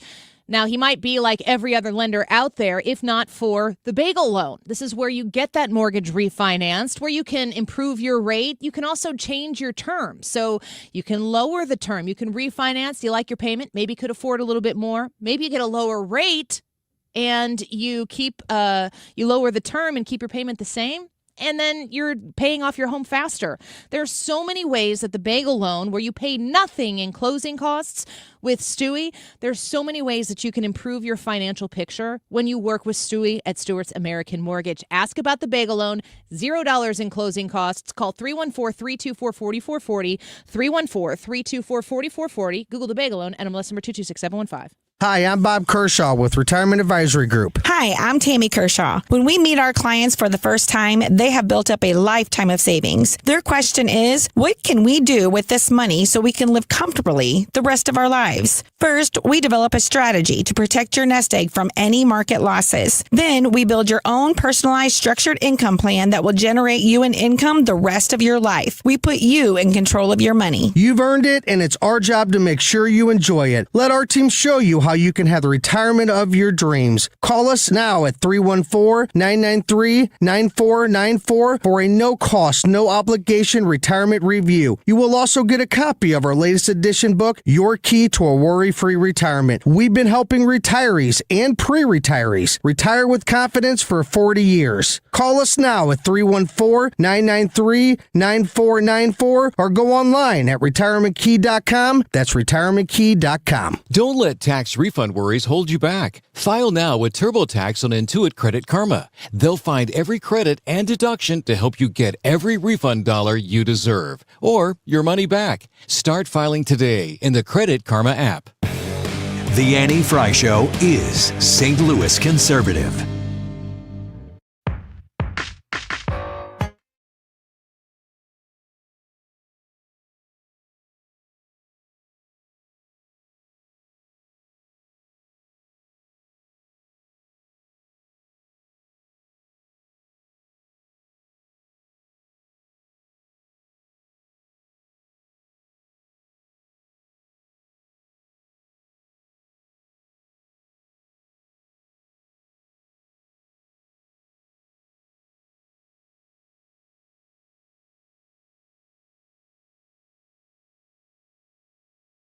Welcome back to the Annie Fry Show. Good to speak with the White House there in the last segment. You can check out the Annie Fry Show podcast. And don't forget, you can stream us on the Odyssey app anywhere, anytime. You just find 97.1 FM Talk, the Annie Fry Show there, and we'd love to have your company. We appreciate it. Text messages for the YouTube live chat poll. Do you like the latest James Comey indictment? Yes, no, or not really, but I'm entertained. Brad, what are your thoughts on this poll today? The more I think about it, the more I'm in that second category. Nah, I don't really like it, but the pettiness and whatnot of it does, in fact, entertain me. I think turnabout's fair play, and I think it's really interesting. Is turnabout fair play in the justice system? Well, I mean, it's interesting to me. That's just revenge. Well, not necessarily justice. It's watching the same people who thought everything that Donald Trump did was like Loctite, legal sealed, all this other stuff, and how far they drug him through the legal process, then turn around and say, well, this is just lawfare. It's the exact same thing. Either it's all lawfare or none of it is. So it's entertaining to me to watch them try to wriggle around this and, tie themselves in knots to condemn this when they were all in on the Trump prosecution. Quick Rick on YouTube said, I say no, it's not a criminal act, but it was reckless and disrespectful. Dirk said, chose no, not really, but entertained. I'm wondering if this is the beginning of more Comey indictments to come. Chris said, I picked no, but entertained. I feel like there are bigger fish to fry than him. Scooter says it's lawfare, so I guess he doesn't like it. And let's see here. What else we got? You got any text messages you want to feature? Yeah, here's one. It says, I don't like it. I love it. That's a song. It's a country song. He wants some more of it, which is where I reside. I don't think the song goes this way. His arrogance disgusts me. I have a question, and I don't know if this exists. I was thinking about this on the way in, and I started to lean into it, and I'm like, it's probably out there right now. Is there a James Comey parody song of Karma Chameleon? Comey. Oh, Comey Chameleon. He comes and goes. No, I think that should exist. It should. I might dabble in some AI if I have free time Mm-hmm. in the next 20 years. I wonder if AI does parodies, straight up parodies. Sure. You Tell just it to you just have it write a poem and now make it be to Karma Chameleon. Oh man, if that works, I got a lot of ideas. I did one coming home from Japan that Do was you have any more texts? This is not about you. No, actually, that's the main. Well, okay, here's another one that I just thought was a really good text that I wanted to share. This person says they just toured the exhibit at the History Museum here in St. Louis, the tour of the 1904 World's Fair in St. Louis. He says it only took them 2.5 years to 3 years to put that entire project together, and it's going to take the New York mayor 4 years to put in a grocery store. I just thought that was a great contextual text. Well, you can keep sending your thoughts at 314-241-9797. We'll do an Ask Us Anything in the 2 o'clock hour as well. So if you want to text us questions, just put in a capital AMA on your text at 314-241-9797. We'll answer some of your text questions, as well as on the Annie Fry YouTube live broadcast. We're real close to our next 1,000 mark. So if you want to be a subscriber of ours, go to Annie Fry, Frey on YouTube, subscribe, hit the notification bell, and be alerted when we broadcast live. And then you can take us on the Odyssey app. We're everywhere. We're following you. All right, quick break. Ethan, Sports and Local next here on the Annie Fry Show. Don't go away.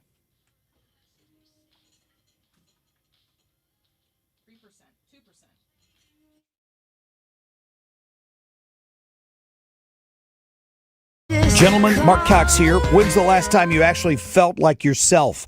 Victory Men's Health specializes in hormone optimization, sexual health, weight loss, and longevity. It's built for everyday men who just want to feel better and perform their best. They already have offices in Town and Country, Sunset Hills, O'Fallon, Missouri, and O'Fallon, Illinois. They're about to open a new location in Glen Carbon very soon.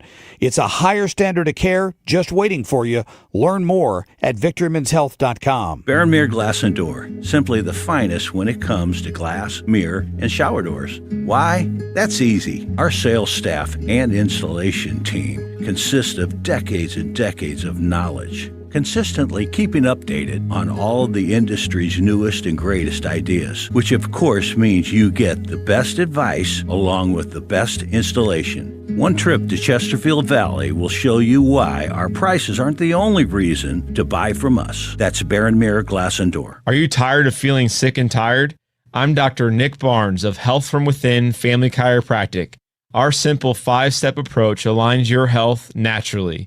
We correct spinal abnormalities to maximize nerve supply, focus on pure and simple nutrition, exercise and oxygen, mindset, and minimizing toxins in your body. Transform your health today with Health From Within, conveniently located on Manchester in Rock Hill, or online at healthfromwithinstl.com. If you need a garage door, this could be your lucky day. Entries are open now for the $5,000 sweepstakes at Overhead Door Company of St. Louis. A winner will be chosen at random to receive $5,000 towards new garage doors, openers, or front entry doors of your choice. Deadline to enter is the end of the month to win the $5,000 sweepstakes with Overhead Door Company of St. Louis. Enter now at overheaddoorstlouis.com. You can't win if you don't enter at overheaddoorstlouis.com. We're asking you today in the YouTube live chat poll, do you like the latest James Comey indictment? Your options are yes, not really, but I'm entertained, or no. Lots and lots of text came in right at the end of that segment. I'll just read one here that says, James Comey is guilty as stealthiest to so many things like the 8647. He knows what that means. He knows 86 means to get rid of or take out. Many, many others. Keep them coming. 314-241-9797 if you'd like to text in. 1:30 right now. This time check is sponsored by Jerry Kelly Heating, Air Conditioning, Electrical, and Plumbing. It's time for a $98 AC tune-up. Freedom has a frequency. 97.1 FM Talk. 97.1 FM Talk. St. Louis Conservative. Hold up. Check it out. Sports and local. And now, the moment we've all been waiting for. Seeing what the segment is called today. Yeah, that's exactly what we're going to do now is wait in silence. Brian, any thoughts? What should we call it today? Ethan's Foolhardy craziness. There we go. There it is. Thank you. That sounds like it could have been an actual name of one of these, too. Ethan, I'm really surprised you're not at the May Day protest. You know, I am, too. I didn't know you were really for the billionaires. You know, I like to consider myself a wild card. So I did leave it up to choice. Yeah. And, you know, I kind of just told myself on the way in, well, on the way to wherever I was going, let's just see where the old Ford Fusion takes us this morning. And it took me to work. So that's why that was a political answer. That's why I like to leave these decisions up to choice. Decisions. I think he said dishes. I'm not sure what I That's said. what my kids say about the ones in the sink all the time. I'm not sure what Just you leave said it up to either. choice. Mm-hmm. It's real. That is real. Sports and local. The St. Louis Cardinals got the brooms out in Pittsburgh yesterday. The Pirates did not do anything. 10-5 final score in the fourth game of the series. And, Alec Burleson broke out of a great slump. The Cardinals faced off against Paul Skeens, the best pitcher in baseball. He had given up 2 runs in the month of April prior to yesterday, and the Cardinals scored 5 off of him. Broom shakalaka. You guys might think this is interesting. Paul Skeens. You disgust me. I just wasn't going to acknowledge She it. was talking to me. I know. I just wasn't going to acknowledge Ethan knows. it. Yeah, okay. You don't need to explain it to him. Sure. He knows. Lower in the broom. I thought it was actually It was good. half decent. You liked it. Ethan? Yeah, I'm just I'm gonna sorry. turn his mic off. You know Yellow about that zone. Yep, my bad. The let's see. Paul Skeens in his career I'd give him against the arch, too. Why the heck not? It's up for grabs now. It's the only team he You can't can take it beat. in the night and won't even know it's gone until against the morning against all other when the lights are back on. 29 baseball teams. Paul Skeens' record is 25-10. His ERA is under 2. Is that good? It's pretty good. Against the Cardinals, he's 0-5, and his ERA is almost a total, an entire run higher. So I don't know what they do, but they have figured out how to beat Paul Skeens in his major league career. So let's hope that that continues.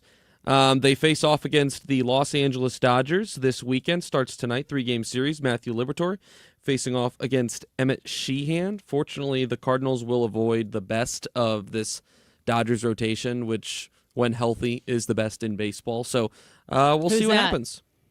Who is a part of the rotation? Who are you talking about?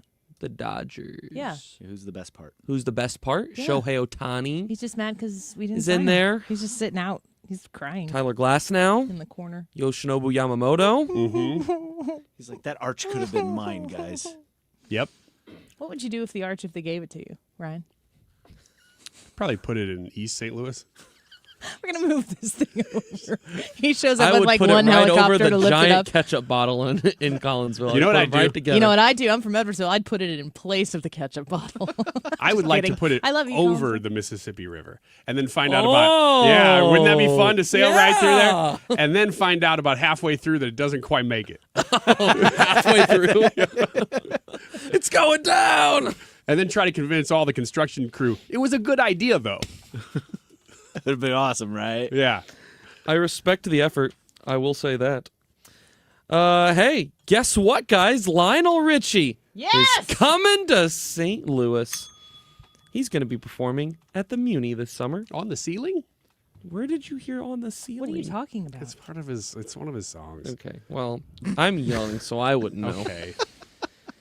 But either way, you can still go see him, Ryan. Saturday, August 29th at the Muni. See, it mentions a couple of songs here in the article. All Night Long, Endless Love, Say You, Say Me, but it doesn't mention anything about ceilings. Dancing on the Ceiling. Is Friends the name listen of to the song. Endless not on. Love in the Dark. Endless Love, Stuck on You. No. Sorry, Ryan. Officials say a seat lottery is open now through May 14th, and a subscriber and donor presale will run on May 11th to May 17th. Lionel Richie. The in arch St. is 650 Louis. feet wide and tall. Ooh. And the river width at the arch is 1,650 feet. See? Not even close. See? No. That's what I'm saying. You So they would You get know what you almost do? halfway. I got it figured out. You get the other half sponsored by McDonald's, and you put those suckers together right across the arch. Yep. And then you ask the tugboats to go pick a side. Yeah, pick a side and bring that riverboat back where you can get value meals. The What if- McDonald's riverboat. What the if they steamboat. just they got the arch hot enough to where stretch they it? could stretch it. It's like a It got wishbone. really wide. I think Who gets the that bigger would look- piece, Illinois or Missouri? This is what I'm talking It's about. not going to be Illinois, I'll tell People you just that. put your minds to something for once. Gee whiz. Gee whiz. Get your head out of the gutter. Lazy hobos. What would you do if you won the lottery and you found out it was for Lionel Richie tickets? Be pretty pumped and go see Lionel Richie. Sweet. Ding. What would you do?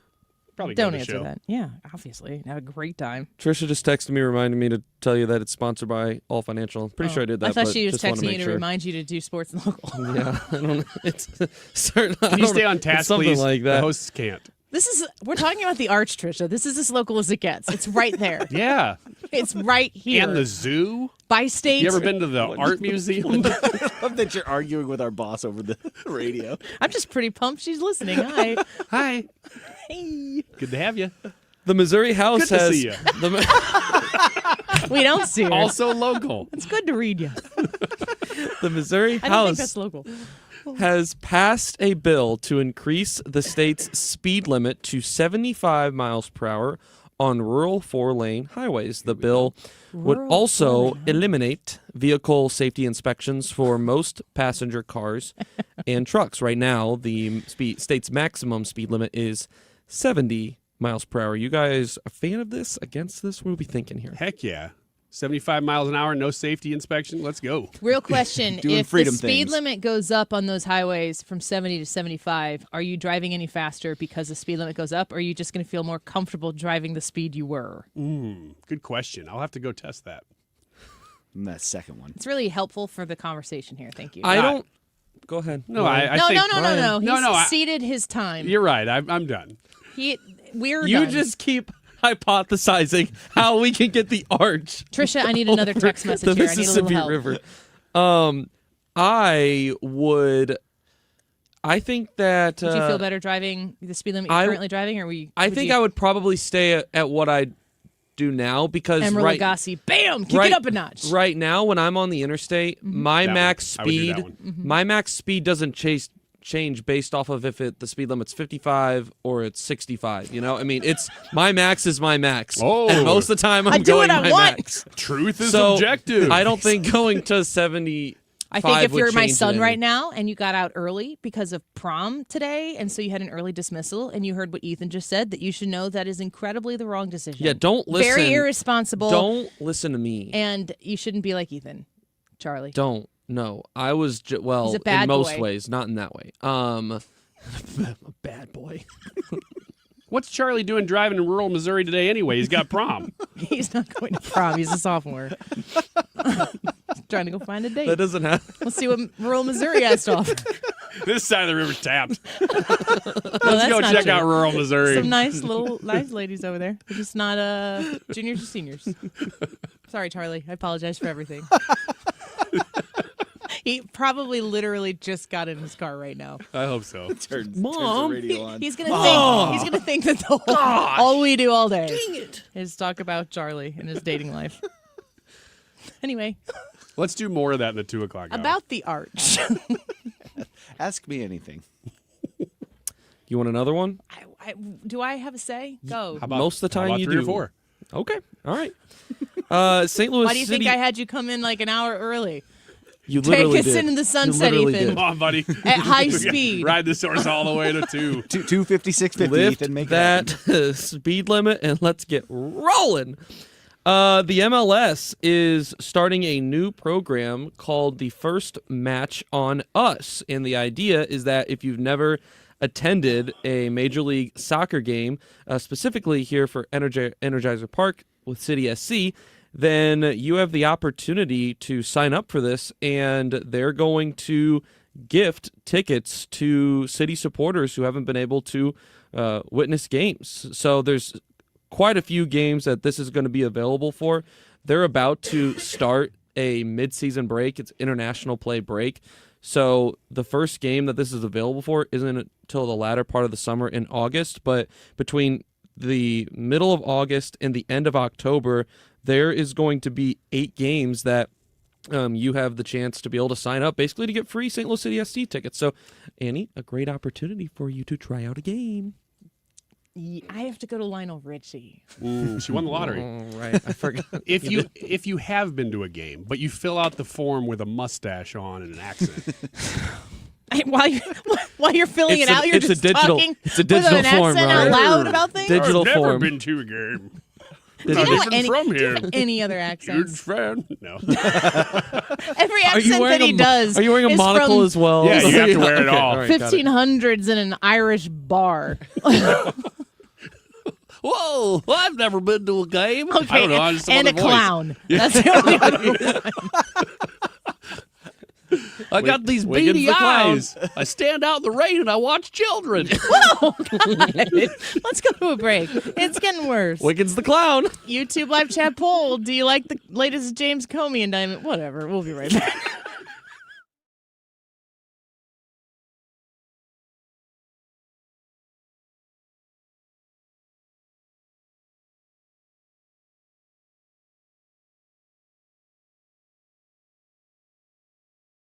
What's happening now? It's a win for those who were challenging these two minority-majority districts. Now, that may have a domino effect on some 20 other districts. Could be huge for the midterms. 97.1 FM Talk. I'm John Morgan. There are many reasons to hire Morgan & Morgan for your injury case. Reason number 3. First, all lawyers are not the same. If my family had an injury case and I couldn't hire us, there are only about 3 to 4% of the lawyers out there that I would hire. And here's why. Most of them rarely, if ever, go to trial.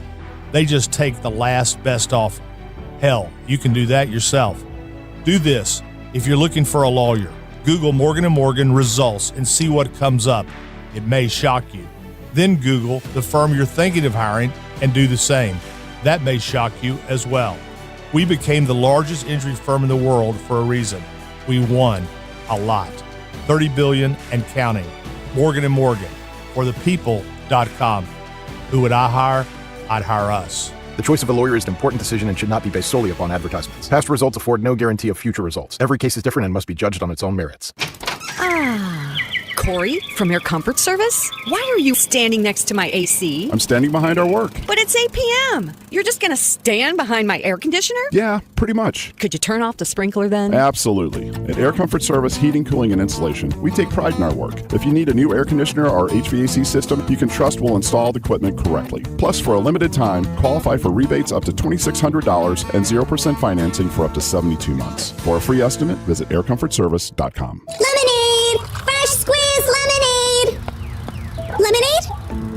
Oh, nuts. Is your business struggling to be seen? Not reaching the right customers? Yeah. Odyssey's here to help. Your one-stop shop for digital marketing. Wait, really? With targeted digital media, plus SEO, SEM, social, OTT, and more, we help your business reach the right audience and drive results. Whoa, hey, one at a time. Stop missing out on valuable customers. Visit digitallocalads.com to learn more about our local advertising solutions. That's digitallocalads.com. Okay, people, mine starts here. It's time for you to get to know my friends at Lit Cigar Lounge in Chesterfield, where luxury meets comfort. Mark Cox here. They have a great selection of rare bourbons, whiskeys, craft cocktails, anything you like to drink, cold beer, premium hand-rolled cigars from the finest makers in the world, even private lockers that are available if you choose to.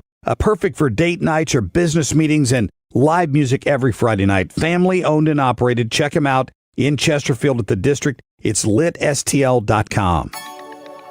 What if every time you spent money, you saved money too? With Achieve It Checking from Together Credit Union, you can do just that. Every debit card purchase is rounded up to the nearest dollar, and the spare change goes right into your savings. And here's the best part. Together Credit Union boosts your progress by matching qualifying savings, up to $8 a month. It's a free checking account that helps you achieve more automatically. Learn more, or better yet, enroll today at togethercu.org. Together Credit Union, federally insured by NCUA. This is the Annie Fry Show on 97.1 FM Talk, St. Louis Conservative.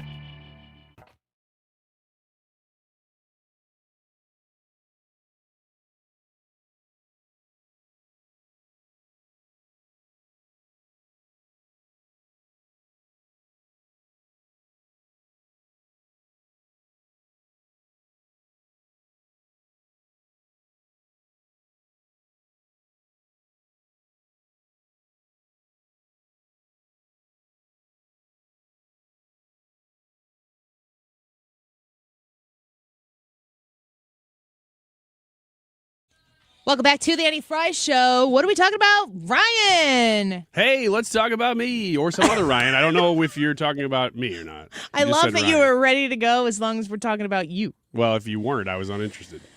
What do you got? I have been thinking about that leech lady story quite a bit. Okay, you want to go back to that? No, I'll take it back. You're so rude. Aren't you ready with anything? I am. I told you I was ready with leech lady. I don't want to talk about that ever. I actually have chest pains. I have chest tightness right now thinking about that. I will say this. The redistricting battle. Before you say that, for people who are wondering what we're talking about, just Google leech lady nose, and then the rest is on you. I'm not doing it. And read it, because it's nasty. We only wouldn't. got halfway through that story when I told it to you last time. I can't handle it. I forgot that it existed, and I blacked it out of my memory, and now here we are. No, okay, anyway, they redistricting. gave her the leech at the end. Redistricting! So I'm going to redistrict you out of here. That sounds like my aunt using a word that doesn't make sense as a verb. For an ant problem, call Point Pest Control. Thank you very much, and we are going to go to a break. We can't go to a break. Okay, You're darn right then let we me talk can. about redistricting. I think that this is a topic that only super, super nerdy political people care about at all. But it's consequential in a huge way. I agree. Well, I'm one of those people. I think this stuff is fascinating, but I just noticed that when I talk to literally anybody in my life about it, even people who are engaged, their eyes kind of glaze over. So I'm not sure if it's something that the general population is even going to notice is happening, is all. It will benefit Republicans, but I'm not sure that anybody's going to really care that much outside of the super, super nerd people. I don't think it matters how many people care about it. I don't either. If it's consequential in the way that the entire makeup of how we send people to Congress, specifically to the House of Representatives, is about to change potentially. If you listen to what MS Now is panicking about, 50 seats. It's not going to be 50 seats. It might be 20. I mean, with a 5-seat majority or whatever it is right now, it changes by the week. It would take barely anything to be consequential in the Republicans' ability to govern right now. 20 seats would be huge. But, if you live in the state of Illinois and you are a Republican, you just think you're screwed. Until you can choose to leave, that's your option. If you live in the state of Missouri and you're a Democrat, you probably feel the same way. Supermajority of, I think about this when we talk about redistricting, when Illinois is like, well, let's see if we can get the other 3 Republican seats out of 18 House seats that are in Illinois. Let's see if we can get them to be Democrat seats as well. When I see Republican elected officials in Jefferson City say, we just made a 7-1 map, we can go 8-0. It's pretty hard to be against the 18-0 map in Illinois, but for the 8-0 map in Missouri. Not in a principled way. All I know is that, was it Tuesday that the Supreme Court ruling came down or Wednesday? I think it was Tuesday. So Tuesday, I went home, and it was the biggest news of the day, for sure. I think that's been the biggest news of the week. And I went home, and I was just talking to my wife. We were just catching up. She goes, anything in the news? And I said, oh, my gosh, yes. Huge. There was a political earthquake that happened today. She goes, oh, really? So I explained to her the ruling and what it meant. And I think by the end of the conversation, she had completely moved on. Just was uninterested. There's a difference between the consequence of the size and scope of a news story like that and how much anybody feels like they're going to have, that their mental or physical participation in the issue is going to make any difference. Yeah. And I would say, certainly, if I didn't have this show, what would I do? I'd probably get on Twitter and speak it to the 18 people who would like my comment. Yeah. And then move on with my day. But there's a lot of helplessness when it comes to these types of political issues, which I understand. It is not ironic that the House is supposed to be the closest you are to your federal government representation.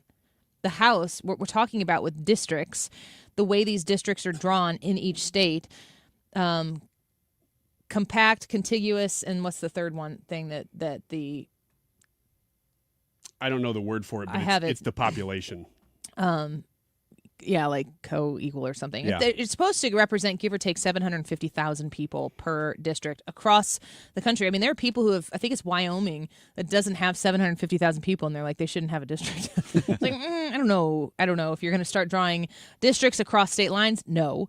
But if you understand that part of our republic where you have somebody in a house where it's a simple majority rule, so every seat matters.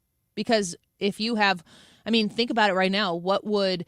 How would one more seat to Hakeem Jeffries' pile, how would he feel about that? How would one more seat to Mike Johnson, the Speaker of the House, and he's the leader of the House because he's in the majority, but barely, one more seat either way is hugely consequential. Especially when you have in each party, more so in the Republican Party, a Thomas Massey or some of these other people who will just not go with the flow, who are always cutting out a corner that is their own, and sometimes it overlaps, but most of the time it doesn't. It really, really matters, which is why this redistrict going into the future is probably not going to be paid attention by a whole lot of people who aren't nerding out on this. Maybe you watch Real Housewives. Is that still on? Real Housewives? I never knew anything about it when it was on, so it could be. It might be. I mean, it's true that some people place their spare thoughts and their spare time towards, stupid reality television. It is true that people look at politics that way too. It can be a hobby for people, and yes, you can feel like you're doing something in it. Honestly, the reason I initially I went to college and got a degree in television and radio broadcast because I wanted to be a sports reporter. I wanted to be a sideline reporter. It'd probably be like a dream of mine a younger Annie's dream of mine to be a reporter for the Cardinals who does the pre and post game kind of in and out type of thing. That's what I really wanted to do. And I realized 3 years into sports talk radio that if I really wanted to go all the way with that it was going to be a night and weekend thing, and I wanted to have a family. Wasn't married yet, wanted to get married, have a family, and I wanted to be a present mother. That was definitely something that I wanted to do. And then on top of that, for me to participate in 40 plus hours a week of sports reporting, especially with, I was incredibly low level in what I was doing. So I wasn't in the mix of it. I wasn't doing this, but with sports, I did not feel fulfilled by it. It's funny because at times it felt like we were trying to make stories out of things to have stuff to talk about.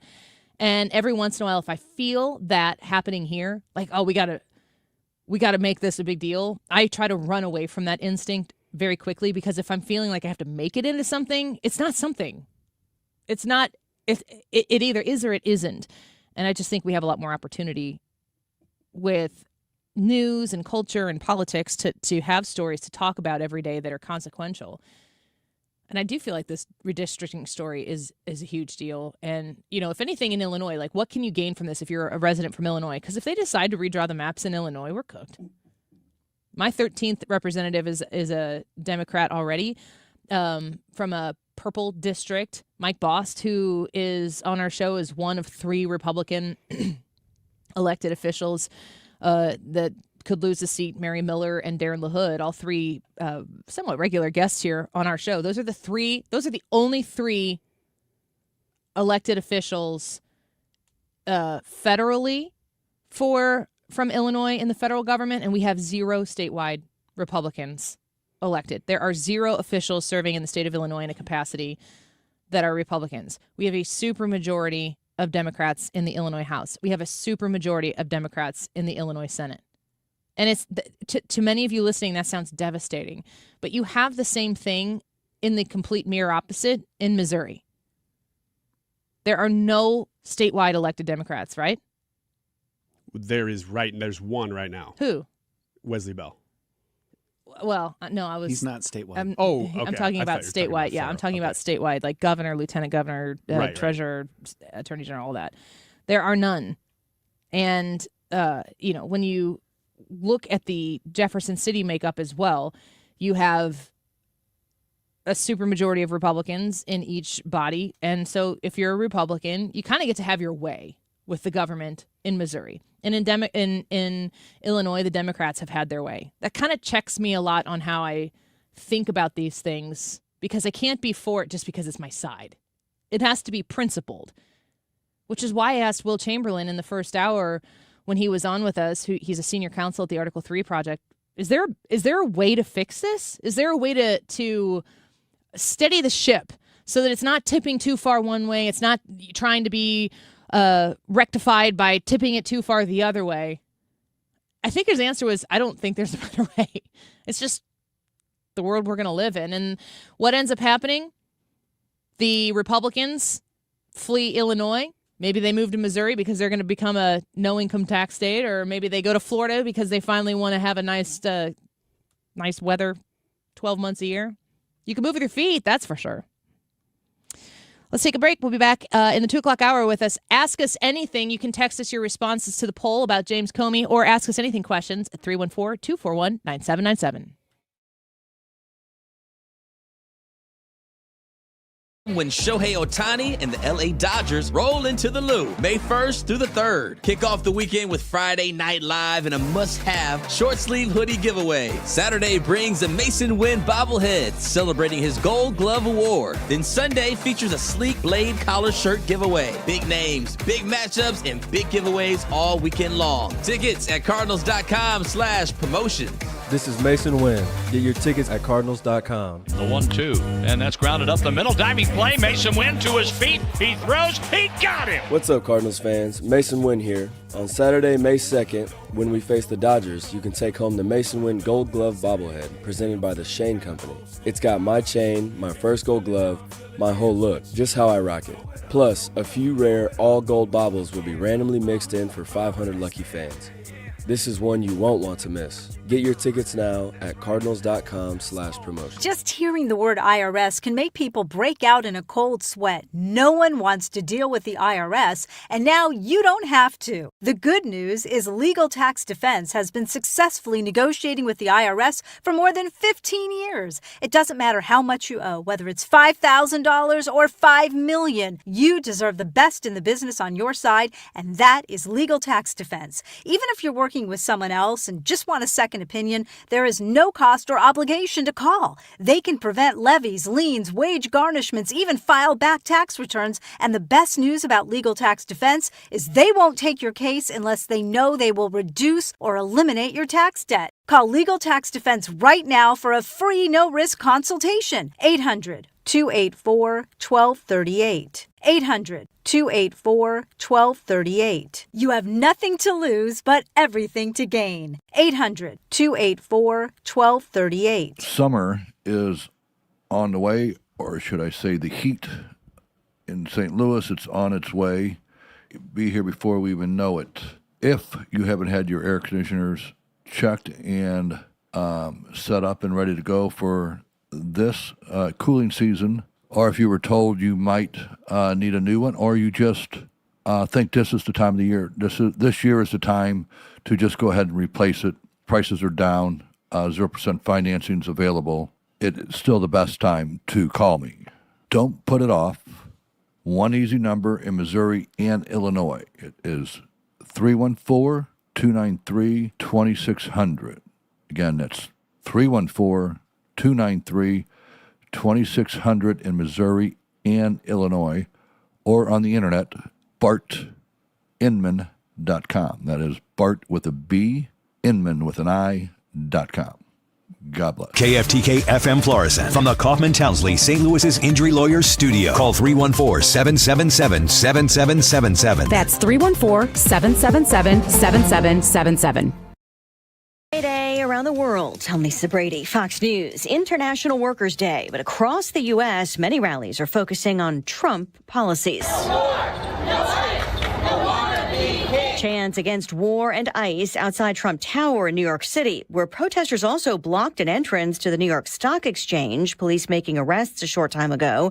A large crowd gathering in Los Angeles and in Chicago. The labor movement is in good hands because we have students across this city that are raising awareness of what justice looks like, not just in Chicago, but all over the world. Mayor Brandon Johnson of Chicago provides busing for students to attend rallies after class in multiple North Carolina districts, school was canceled for a day of civic action. Chants of USA in Sumterville, Florida, where President Trump is set to talk about the economy.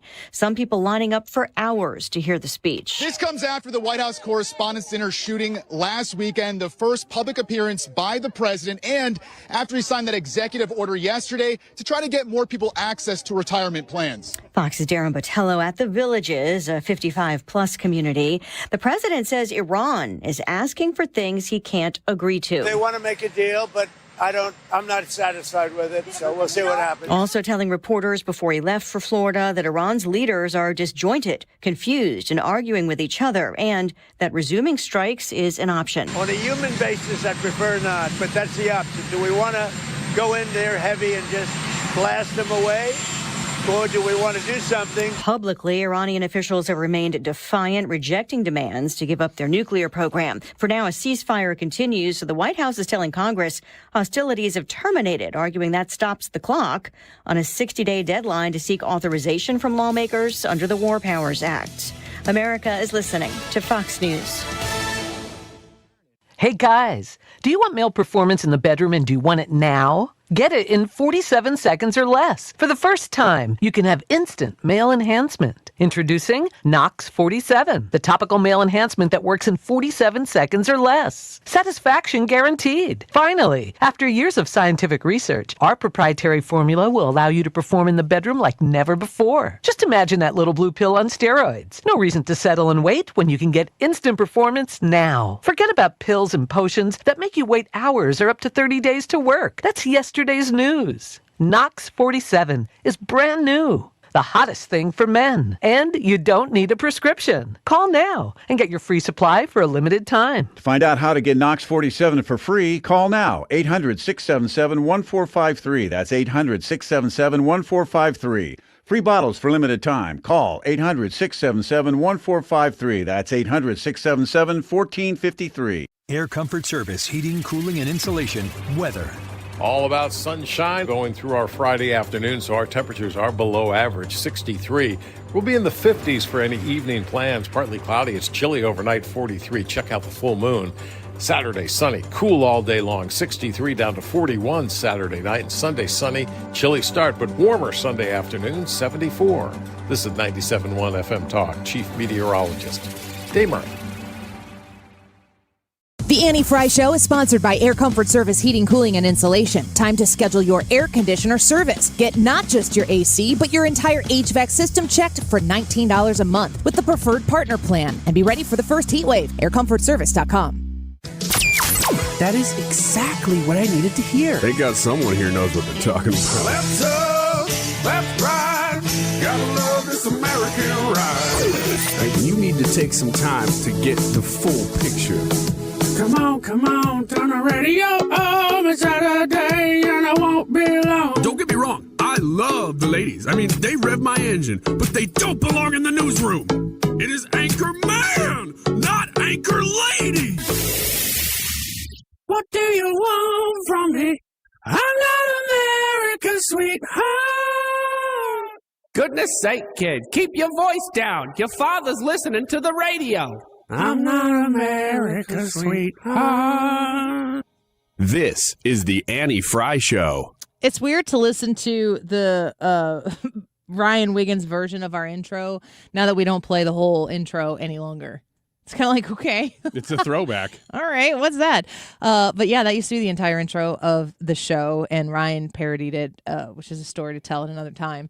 But when I do hear the Anchorman portion of that, it does make me think of having not Anchorman himself. What was his character's name in there?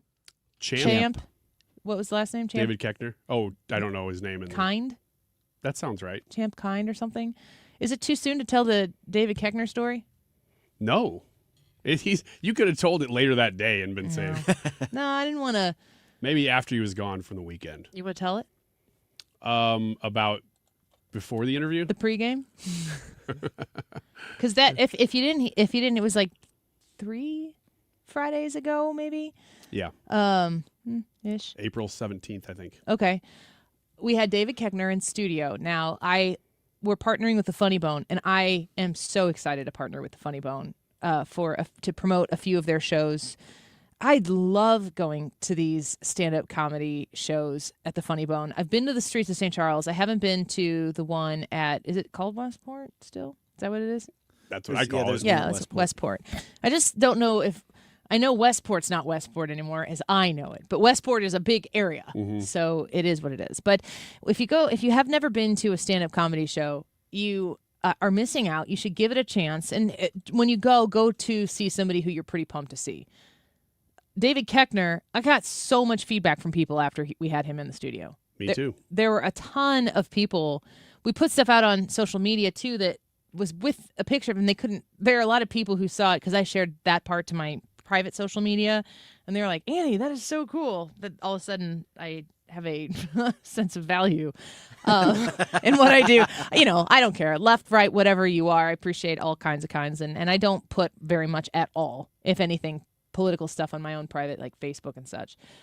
But we shared that picture, and a ton of people were coming up to me like, that is so cool. What was that like? And the truth of the matter is, it was an incredible experience. When David Koechner came into the studio, he's doing a comedy show. I would love to hear feedback from you. Send me a Facebook message if you were able to go to that show. My birthday was that Saturday, so I was not free to go actually see him in person.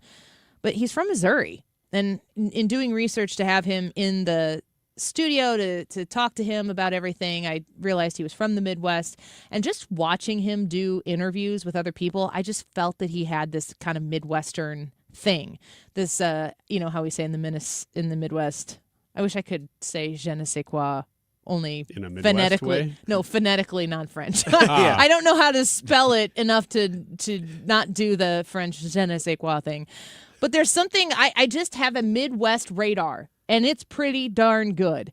My husband and I, when we go to Florida, if we're hanging out at like Disney Springs or something like that, we pretty much just hang out and spend a lot of time at the resorts if we do end up going by ourselves. But when we go out in public, we'll sit and watch and just try to pick out people from the Midwest. Is it if you see a fanny pack, are you like Midwest? No, probably not. What are you looking for? It's actually more of a vibe than it is a physical appearance. And I don't know that I'm right. We don't ask them. You should. But we'll see somebody every once in a while. We'll see a group of people will be like Midwest because we call it Midwestern. Nah. So you just got to see people be like, nah, no, they're not Midwest. But it's so great when you see a group of people and you're like, well, I think they're Midwest. And then you see some guy come out, like the sun or whatever comes out from the side and he's like, I got a Go Big Blue shirt on. You're like, I knew it. Michigan counts. I had David Koechner pegged as Midwest. I thought it. And then I researched it and I'm like, he is. And he's not just Midwest. He's from Missouri. Even better. So had it in my mind that was the case, was going to use that as a way to talk to him ahead of time. I kind of had that thought. And I knew from my research that he is not coming on our show to talk about politics. And if we were only here to have a political conversation, we would be on opposite sides of the issue. That's fine. I do not care. I am happy to laugh at a funny joke from wherever it comes from if it's funny. Doesn't bother me at all. Knew going in that he wasn't somebody, but like, do you listen to the show so that you can only hear things that flatter Donald Trump and only talk about Donald Trump? You don't listen to the show for that. And I know for a fact a lot of you listen to the show because we don't emphasize that in everything we do. So going into that interview, I know this guy's not a Trump person. And I knew he had done a fundraiser for Kamala, but there was an interview that I had encountered of somebody who had used to work for TMZ, didn't work for TMZ at all, saw him, I think, at LAX, and approached him in the airport the way TMZ often does, paparazzi, the way they function. They show up with their camera, their phone, and they start asking you questions, and some have a soft touch, some have the opposite. And this guy walks up, and David is pretty generous with his time, like is willing to answer the questions or whatever. And in doing so, the conversation kind of spurs into a distaste, I'll put it that way, for billionaires and a position that might lend very much towards the Bernie Sanders-esque kind of political mindset. It's fine. He's not here to convince you to vote a certain way or to convince you not to vote a certain way. He's here to make you laugh. And that's why he was on our show. So I knew going in, I'm not gonna dip into politics here. We brought him in. When we have Funny Bone people in, we change the one television that's behind Brian to be like kind of the brick wall with the spotlight on it, because that's kind of when we turn around the social media from it, it looks good. And then we don't really have anything else in here that's particularly Trump or Republican. We've got a red, white, and blue logo, and we've got an American flag or two in here. And you want to explain what happened from there? So the TV that we usually have on Fox, we had on multiple news stations. There's something called a news mix. Yeah. That when we throw it up on the TV, it shows all the different news channels. And sometimes we'll actually use that if there's other breaking news that we want to see other sources too. So we had that up. And just the mere sight of Donald Trump coming up on one of those TVs, I'm going to get the quote wrong, but he said something like, "Oh, what's the megalomaniac doing today?" or something like that. I remember he didn't say fascist, but he said some word like that. Monster. That's what it monster. was. Megalomaniac was close. And I said, you'd have to be specific on which one. We all like, we think we know where this is going, but you were like, I just said what to are you him, talking about? I just said to him, I go, well, you'd have to be specific on which one. And I said it with a smile. Yeah. And I think he was like, oh my gosh, I can't believe I even have to explain or something like that. And then he started asking, oh, do you guys do news? And he goes, like, is this a news talk station? We're like, yes, it is. You guys, well, what's you guys like? He's fully engaged. He's looking directly at me when he's saying this. He's like, I'm the host. He knows he's here to talk to me. And he goes, when he said, is this a news talk station? He kind of looked around or whatever. And he looks at me and he goes, Are you guys conservative? Is this conservative talk? I go, well, yeah, I'm a conservative. And he goes, but you're not a Trump person. And I said, yeah, I voted for Trump. And he says to me, he goes, that's immoral. It's immoral. Yeah. And this was happening in second 20 of a 30-second intro. I was going to say, it was during the intro. This is all happening. And he was dressed in that funny stuff. He had just been to Levin's across the street, which is like a kind of a haberdashery. Yeah, it's a clothes shop. And he got some really big kind of gaudy clothes and big hats and stuff. He was walking with that cane. And he's decked out, and he introduces himself real funny, something like David Koechner, extremely funny man, or something like that when he walks in. So all of this is all playing. And then he kind of, I don't want to say the word triggered on seeing Trump, but he definitely was like, I want to talk about that because he saw Trump. I said to him, I go, we can talk about it. I said, I'm here to sell tickets to your show and encourage people to see you, but if you want to talk about it, you can bring it up on air. That's with 2 seconds left. And then we turn the mics on. And then it was go. If you go back and look at the video, I think you can see Ethan standing in the doorway with his jaw dropped, like, what's going to happen next? I presume, so I'm standing right here. I presumed that because he's fully engaged in political discourse at this point, and really not fighting you, but challenging you.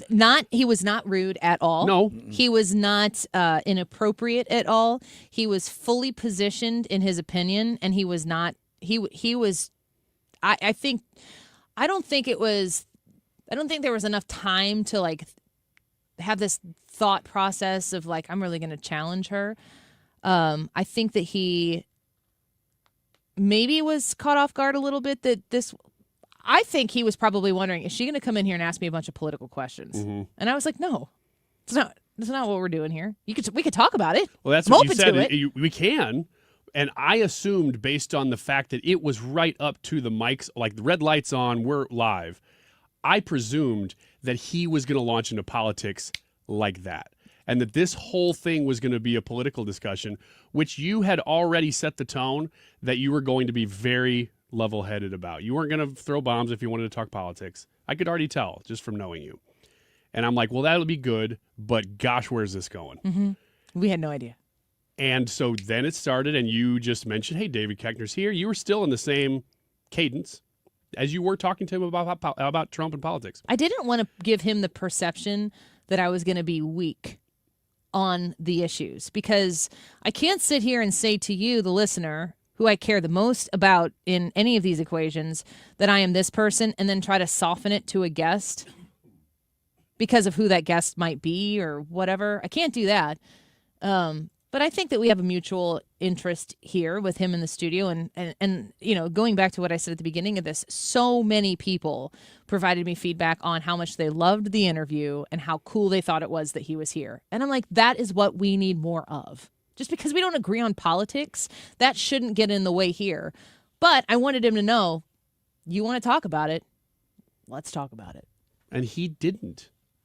The minute we started, well, part of that's because of the way you handled it, because you immediately went into the whole thing you just said about Midwest.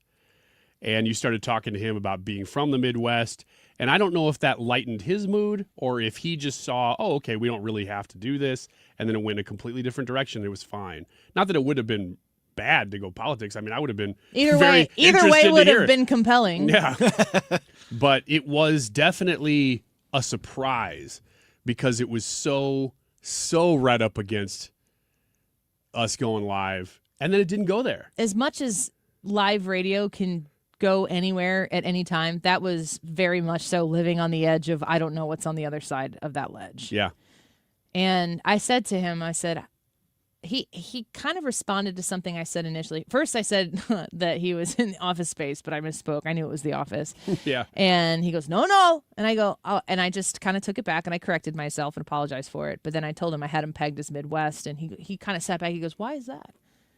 And I just told him, and it was genuine. I wasn't blowing smoke. I was just like, there's something about you that I could tell is, and I said to him what I've said before to other people, that when we peg people as Midwest and they're not, they're often Canadian. Yeah. he laughed at that. He kind of genuinely chuckled at it. And we went into this conversation, but I think the really interesting, compelling thing is we engaged in a conversation off air that may have lasted, that might have max lasted 90 seconds from the time that he identified, where are we? Is this a political thing? From the time that happened to the time we went on air, that was probably 90 seconds. And I could have been a total witch about it. That would be the end of my working with the Funny Bone, I'm sure, and they would be right to do that. I could have chosen that, but I wanted to choose to diffuse a situation that he might have felt he might have felt like, this is not what I signed up for. But that was 100% based on how I reacted to that moment. And I chose to act in a diffusing way, and he welcomed it. And we had a lovely conversation. He stayed for another segment. I kind of felt like if I would have asked him for another one, he would have stayed even longer. He was not rushing out of here. And you guys will both be able to witness that when we got done, he was hugging me and he was talking to me. He's like, do you know about Pete Buttigieg? He's a Rhodes Scholar. He was engaging off air in political conversation that was thoughtful, that he and I had several sentiments off air that we very much so agreed upon. That had we not chosen the path of, I know who you are and you know who I am and there's nothing else to talk about here, because we chose to have a conversation in this instance, because it was kind of, we're on live radio. There's a public nature to it. We had a respectful conversation. And at the end, we ended talking about politics. And he was as much where he was, and I didn't budge from where I was. We didn't try to change each other's opinions. We actually kind of just had a conversation at the end that was respectful. We communicated to each other quickly that there was a respect there, and it was lovely. And I just thought to myself, I wish it went like that more often. Where there was a thoughtfulness to it, where we actually prioritize each other as people rather than letting Donald Trump define who we are to each other or politics or anything like that. I know that you said, look, my priority in doing the show is to the listener. Completely understand, completely agree. However, I think that there were two routes to go there when he was engaged in, maybe we're going to battle here. I don't know if that's what he was thinking or not, but it looked like it. There were two routes to go there. One is that you could, maybe three, you could battle him. And you're very good at debate. I don't know if you know this. You can win debates. I don't. Drives me freaking crazy sometimes. Explain it to me. No, thank you. Tell me more. The other is that you would go completely soft and just kind of give in, which you didn't do and you won't do. I don't think I can do that. I know. Easy there, Tone. But the third that I didn't expect was that you kind of put it all aside and said, I'm actually going to address you as a person, not back down from politics, but address you as a person and try to make you believe and understand that not all conservatives, especially conservatives in the media, are people. And I think by the end of that interview, especially the end of that segment, because the second segment, we went much more into his career in comedy and things. But in the first segment, I think that you did something that I wasn't expecting, standing here in the room, and that we were talking about afterward, me and Ethan a little bit. I said, well, I think what she did was she made it evident that, yes, we're in the media, and yes, we're conservatives, but we have a lot in common, and we need to get past this friction thing to get to the place where, actually we have a lot, especially with him, because he's very, very deeply seeking his Catholic faith and seeking God, it seemed to me from talking to him in that interview. He talked about that. And you guys kind of pushed past the initial sore thumb of the pre-interview. And by the end, like you said, you guys were hugging and, hey, we're good. Yeah. We're good. And I think respect. I think if he came back to St. Louis, he'd be happy to come back. I do too. I think, as far as I know. And I even said to him, I think in between segments where we talked, I even said to him something to the effect of, like, you should come back again sometime when you're not selling tickets to a show and we should talk politics. And he kind of jokingly was like, okay with that. Like, I wanted him to know, I am who I am. I respect who you are. There is no part of that conversation that changed our political beliefs, but that's because it wasn't a priority. It wasn't necessary. I wanted to see him as a person. I wanted him, I basically wanted to give him a chance to see me for who I am. And maybe he does, and he's like, I hate her. Maybe. Well, I didn't get that sense at all. Well, I wanted to give him the opportunity to have a preconceived notion of who I was by the room we were in, where he could tell this is a political talk show. And he asked me, there was no time to kind of beat around the bush. He's like, are you conservative? And I said, yes, I'm a conservative. He goes, but you're not for Trump. And I go, well, yeah, I voted for Trump. And he says, it's immoral. And then he said to me, it's immoral. You know that, don't you? And he wanted an answer. It wasn't rhetorical. And I said, well, I don't think that, but we can talk about that on the air if you like. But I'm here to sell tickets to your show. You can bring it up if you want to. And it was lovely. It ended up being lovely. And I thought, if that can happen in that fast where we know nothing about each other, I guarantee you he didn't do research on me before he came to the show. No, not at all. I'm going to do research on all my guests to make sure that I'm prepared. For Nick just commented on YouTube, who is this interview? I'm talking about David Koechner, Champ Kind. Bam! From what I have learned from the interviews, that he's a BAM guy. I guarantee you that he remembers being here. And he probably does 1,000 interviews. Yeah. I mean, that's the gig. That's the job. That's what you do. So if you go back and you look at the video, which I think we have posted up there on our YouTube page, there is an element to seeing the lead up to that interview where you're going to see him sitting in Ryan's chair and he's challenging me. And I think you can see my face and you can tell how close it is to when we go into the segment. I mean, yeah, go watch there it. might have been a beat where there was dead air. It was that close. Let's take a break. We'll do Ask Us Anything, next question in the next segment. So if you have questions you'd like to text us, including if you want to give us feedback on the YouTube live chat poll, do you like the latest James Comey indictment? Yes, no, or not really, but I'm entertained. 314-241-9797.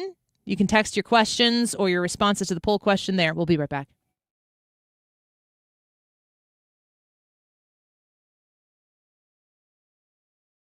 Rhino Shield is far superior to even the best traditional exterior house paint. Rhino Shield is 8 to 10 times thicker than paint and comes with a 25-year transferable warranty. Rhino Shield is the only ceramic coating company that has been chosen by Disney, This Old House, and 3 times on HGTV's Curb Appeal, where every episode is concentrated on unpainted brick, bonds and seals to stucco, wood, hardy, block, color lock, masonite, and more. No better product for those steel aluminum-sided homes that have become, chalky and tired looking. We coat sloped and flat roofs to extend their lives too. After 15 years, we've got a great reputation and a superior product. As long as it's affordable, why wouldn't you do it? Before you make the costly mistake of painting with traditional paint, you'd be best served to call Rhino Shield today. We are the experts and our evaluations are free. 877-25-RHINO or 877-25rhino.com. Tell them, ladies. No paint, don't Rhino. Go Rhino Shield. Never paint your house again. Rhino Shield.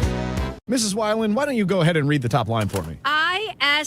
I should. Next line. Get my retirement. What's that? Checked, Mrs. Weiland. Get your retirement checked. Planning retirement on your own doesn't pass the eye test. Jerry Ricken and Heidi Ricken Provost at Ricken Financial can help bring your retirement into focus. Call 314-207-6211. Ricken Financial, making sure your retirement vision is 2020. Investment advisory products and services made available through Impact Partnership Wealth, LLC, IPW, a registered investment advisor. What if every time you spent money, you saved money too? With Achieve It Checking from Together Credit Union, you can do just that. Every debit card purchase is rounded up to the nearest dollar, and the spare change goes right into your savings. And here's the best part. Together Credit Union boosts your progress by matching qualifying savings, up to $8 a month. It's a free checking account that helps you achieve more automatically. Learn more, or better yet, enroll today at togethercu.org. Together Credit Union, federally insured by NCUA. Meet Linda. She's stuck in a school pickup line, thinking about what to make for dinner. Are the kids' practice jerseys clean? If she sent out that last email before leaving work. But you know what she's not thinking about? Her HVAC system. Linda is a preferred partner with Air Comfort Service Heating, Cooling, and Installation. Members get 2 HVAC system checks per year. We clean and inspect your HVAC systems at each visit. Partners also get priority service and exclusive discounts starting at just $19 per month. Life is chaos, but with Air Comfort Service, you'll have peace of mind with your HVAC system. Visit aircomfortservice.com today. After all, comfort is our middle name. Stop before you dig. Click or call 811. Every dig, every time. Digging without having your underground utilities marked is like driving with your eyes closed. It's dangerous and irresponsible. Before you break ground, contact Missouri 811 online or by simply calling 811 to request a utility locate 3 working days before starting. Stop before you dig. Click or call 811. Every dig, every time. It's the law. Sponsored by Missouri 811. Don't let tax refund worries hold you back. File now with TurboTax on Intuit Credit Karma. They'll find every credit and deduction to help you get every refund dollar you deserve, or your money back. Start filing today in the Credit Karma app. Annie Fry is St. Louis conservative. Next question. It's a legitimate question. Next question. Next question, please. Next question on the Annie Fry Show. I would say that Kamala Harris laugh still haunts me in my dreams. It's like when you see her go do her circuit, whatever she's doing right now, there's no part of what she's doing that makes me think, ooh, she's changed some things. No. No, nothing. What's amazing is that according to most polls right now, and this could shift, of course, by 28, she's still the leading candidate for president. Where do I donate? You said you have a first question? I do. For next question? Have you ever ridden a motorcycle, or would you? Yeah, I used to ride with my grandpa. Really? When he was still with us, but when I was a kid, and we'd ride around Hamel, and I remember I would just hold on. I would never in a million years let my kids do what my parents, any parents in the 80s and the 90s let us do.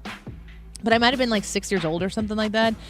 And we were driving 30 miles an hour around Hamel. But I remember sitting on the back of the motorcycle, hands around his pants and belt in the back and just holding on.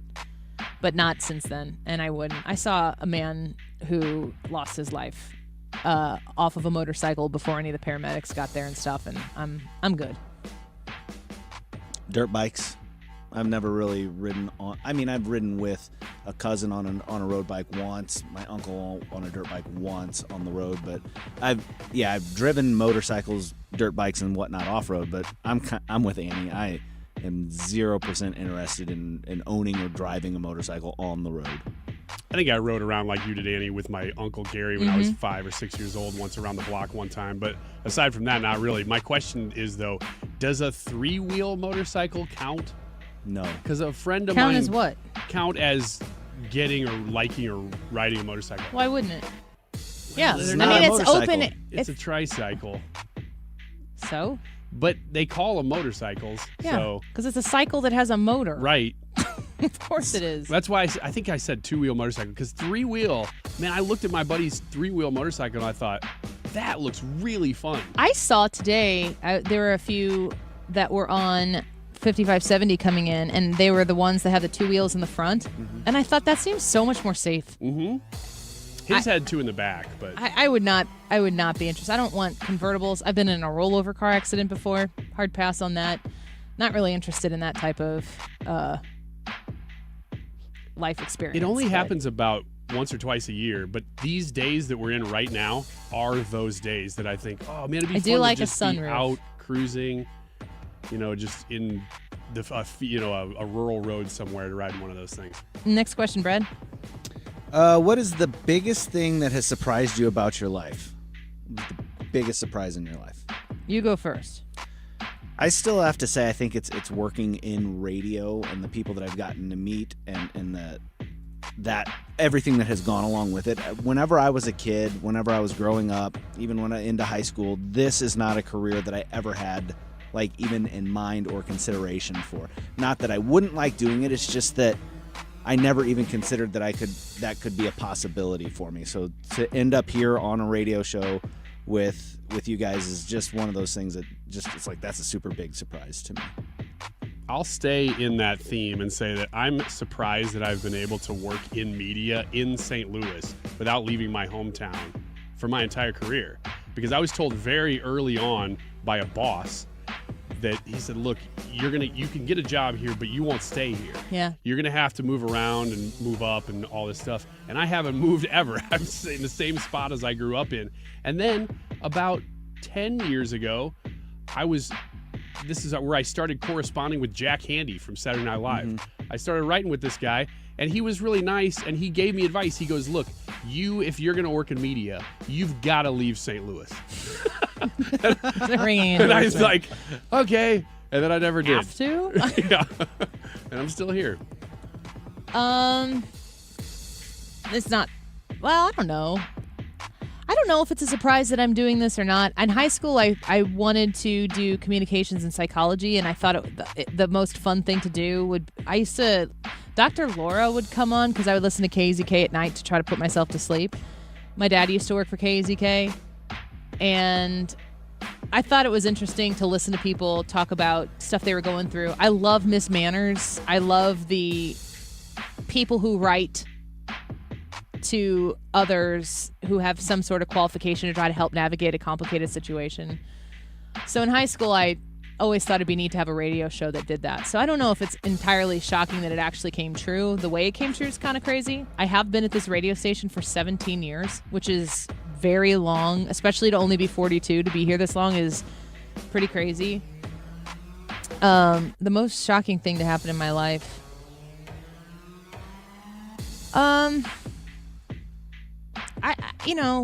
I don't know if I used to think that I wanted to have a whole big family, and then I've had such trouble with pregnancies, not getting pregnant, but just I'm very miserable being pregnant. I think it's kind of surprising that I have 4 kids, but it's the infinitely biggest blessing.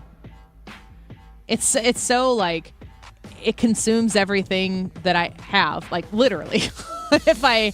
If I'm buying it, if I'm spending money investing in it, it's probably because of the kids, but I wouldn't have it any other way. I think maybe being able to have a family the way I have a family and a career that is here at home, I don't know that's a surprise, but it's an enormous blessing for however long it lasts. If it's over tomorrow, it's over tomorrow. Yeah. All right. Next question. Do you have one from the audience yet? Let me go to the text line, but you'll have to. I'll have one time. right now. Yeah. What would an Annie Fry Show band look like? We would be emo. Emo. Brad would be the singer. He'd have hair plastered to his forehead. Brad would be the leader of an emo band. Yeah, it would be called the Annie Fry Show Band. And Brad would be the singer. And we're sad about it. You would be the guitarist. Thank you. I would be the drummer. And Ethan? Ethan would percussion. be the second drummer. Ancillary percussion. We would be like whatever that stupid band was that had 4 drummers. Brad, do you have any thoughts? Are you the leader of an emo band? No, absolutely not. I think instrument-wise, I think Ryan's spot on. He would be playing the drums. I think I would be the bass player. Annie, you would be lead, maybe playing acoustic guitar, probably acoustic guitar. Annie, your hair would have to be exactly like Brad's. Jet black, kind of short. Brad's right now, or Brad? No, in my dream. You have to thin that front out a little bit. Super weird Annie. application, but all of us actually have to have that exact hair. I thought you'd say we'd be a praise band. Why? Obviously. Yeah. We're all Christians? Yeah. Well, that would be too obvious and not funny. Yeah, I'm just trying to think of like what our genre of music would be, not just like a praise band. I think we would be probably. How about bluegrass? Bluegrass might be fun. We could As put long as Ethan on the bluegrass banjo. was also like he was a guy, she was a girl, but with a banjo. You want to be a bluegrass Avril Lavigne cover band? Yes. As long as you're Avril. I think we've discovered it. That's what we would be. Ryan. I'm going to ask this question from Nick on the YouTube Live. Asks, why did Wiggins leave the DGS? I was not given a choice. I was told you are now on the Annie Fry Show one day. That was it. It was the end of September. I think it was the last day of September of 2019. I was just told. You know what's funny is that Annie had gotten wind that might happen before I did, but I didn't know Annie well enough to know that when she was hinting something when she was talking to me once, that's what she was doing, because I'm obtuse. Wait. Did you just say that I acquired you? No, I said you had heard that it was coming maybe through the grapevine way before I did. I don't know if somebody had a conversation with you and said, what do you think about this idea? Because obviously you show. Did I seem happy or? You texted me or called me or something before I really knew. I mean, I knew you, but didn't know you because just from working around here, with you being here. And you texted me or something. You said, have you heard anything interesting about the show? Like just something super vague. No, super boring. That now I would look at and go, okay, what's she doing? At the time, I'm like, no, I have no idea. That was it. And then I found out later, it's because you were hearing that maybe I was going to switch. Was that the answer to the question, why did I leave the DGS? That's why. You were told to. I had Tony Colombo on this show in a 75% capacity, but he was on 100% of the Glover Show. And you were producing, so you were with the Glover Show 100% of the time. And you would jump in every once in a while with us just because. And they basically said, Tony, you're going 100% to the Glover Show. Ryan, you're going 100% to Annie's show. But he didn't right away. He was still doing news at the top of the hour, so he was still around here. There was still a good year where he was... Were you here together? Yeah, we were. I don't know. I got him in the divorce. Yeah, that's true. It was a requirement by Dave Glover. Just kidding. I think it worked out well. A lot of people say that they really appreciate... There was a difference between what you were doing there and what you're doing here. And I hope you like it. Yeah, well, if I hated it, I wouldn't still be here. That's not true. I guess I do need a paycheck. You could work here and hate it. Yeah, not this long. It's been done before. not for 7 years. All right, let's take a quick break. Keep feeding us your questions on the Annie Fry Show YouTube live chat or on our text line, 314-241-9797. We will prioritize listener comments, or questions, I should say, when we get back, if they're good ones. If you do text us, leave your name if you want us to say it on the air, or leave someone else's name if you want us to say that on air. We'll be right back. Don't go away.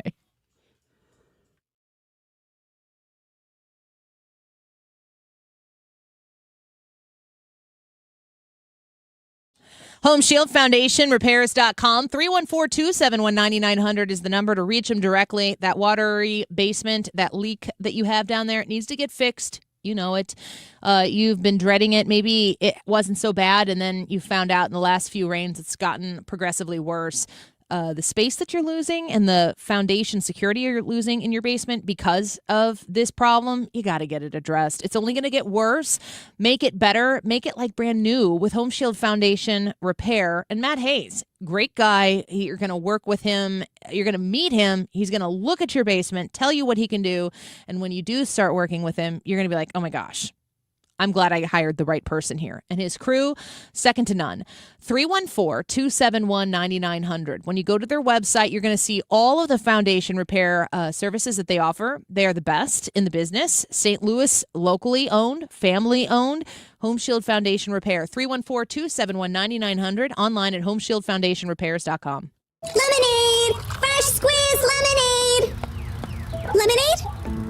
Oh, nuts. Is your business struggling to be seen? Not reaching the right customers? Yeah. Odyssey's here to help. Your one-stop shop for digital marketing. Wait, really? With targeted digital media, plus SEO, SEM, social, OTT, and more, we help your business reach the right audience and drive results. Whoa, hey, one at a time. Stop missing out on valuable customers. Visit digitallocalads.com to learn more about our local advertising solutions. That's digitallocalads.com. Okay, people, line starts here. It's time for you to get to know my friends at Lit Cigar Lounge in Chesterfield, where luxury meets comfort. Mark Cox here. They have a great selection of rare bourbons, whiskeys, craft cocktails, anything you like to drink, cold beer, premium hand-rolled cigars from the finest makers in the world, even private lockers that are available if you choose to. Perfect for date nights or business meetings, and live music every Friday night. Family owned and operated. Check them out in Chesterfield at the District. It's litstl.com. Hey, it's Mark Reardon. If you're nearing retirement or already retired, call my friends Thomas Helbig and Bob Kershaw with the Retirement Advisory Group. They'll show you how linking to the market is much safer than owning the market for your retirement savings. They're the official financial advisors of my show. Go to retirementkey.com. This is a special alert to all Americans who own a vehicle with less than 200,000 miles with an auto warranty about to expire or with no warranty coverage at all. Due to a decline in the economy, CarShield is announcing a low-cost month-to-month vehicle protection plan that is now available to the public to save any driver out-of-pocket expenses on future auto repairs. Call now to find out how you can pay almost nothing for covered auto repairs. Yes, you heard that correctly. Pay almost nothing for covered auto repairs. An open phone line has been established for all drivers to call for a free quick quote. Call 800-478-6430 now. Drivers who are covered will not have to pay for covered repairs again. This protection plan is at an all-time low. Additionally, drivers who activate this vehicle protection today will also receive free roadside assistance, free towing, and car rental options at no additional cost. Call us for your free quick quote today. 800-478-6430. That's 800-478-6430. What do you have to lose? Call 800-478-6430. Again, 800-478-6430. This is attorney Todd Nissenholtz of Kaufman Townsley. When you're injured in a car accident, insurance adjusters are not on your side. They're always adjusting their settlement offers, lower and lower. We'll get your settlement higher and higher. Call 314-777-7777. We've been asking you the question, do you like the latest James Comey indictment, Ryan? It's Friday and it's 2:43. Let us know what you think. We'll give you the results on this. That's all you really poll. need to know for this year right now, isn't it? For this year right now? This year. It's Friday and it's 2:43. That's it. That's the time check. This time check is sponsored by Jerry Kelly Heating, Air Conditioning, Electrical, and Plumbing. It's time for a $98 AC tune-up. You're listening to The Annie Fry Show. 97.1 FM Talk. St. Louis Conservative.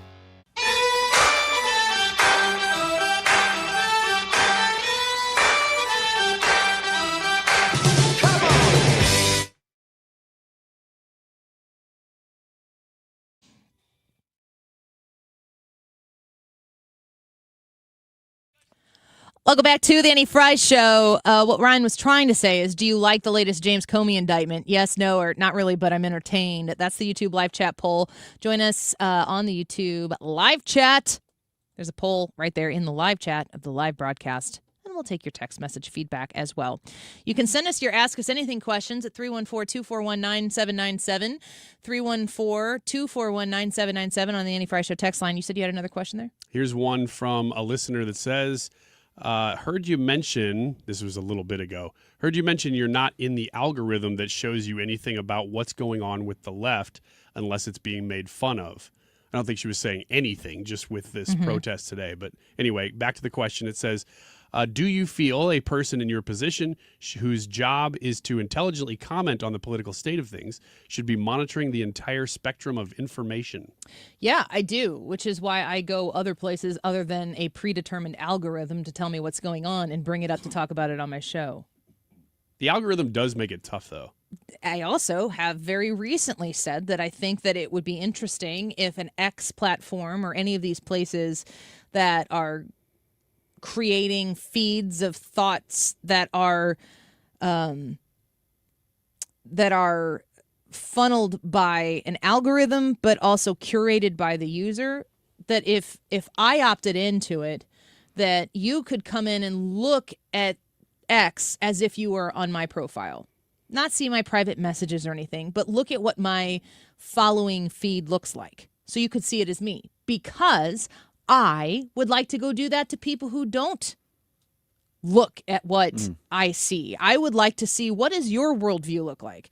So I think I've been on record as saying that the algorithm to I don't know if you want to repeat that question or if I'm misinterpreting it, but it sounds like they're saying, Annie, you're only seeing one part of the world. And I'm saying, I know, which is a problem, which is why I go consume other things from other places.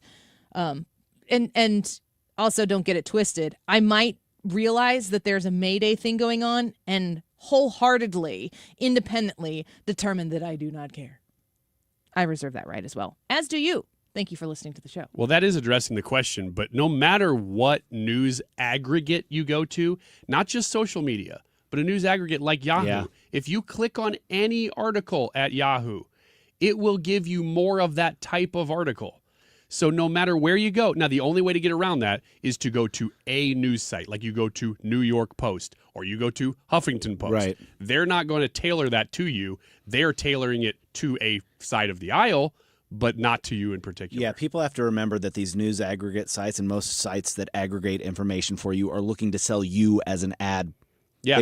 They want, and so what they want is they want you on their site for as long as possible. So they're not going to feed you anything that might make you go away from their site. So they're going to try to make you happy, and they're looking at your they're looking at what you're looking at, and the algorithm feeds what you look at.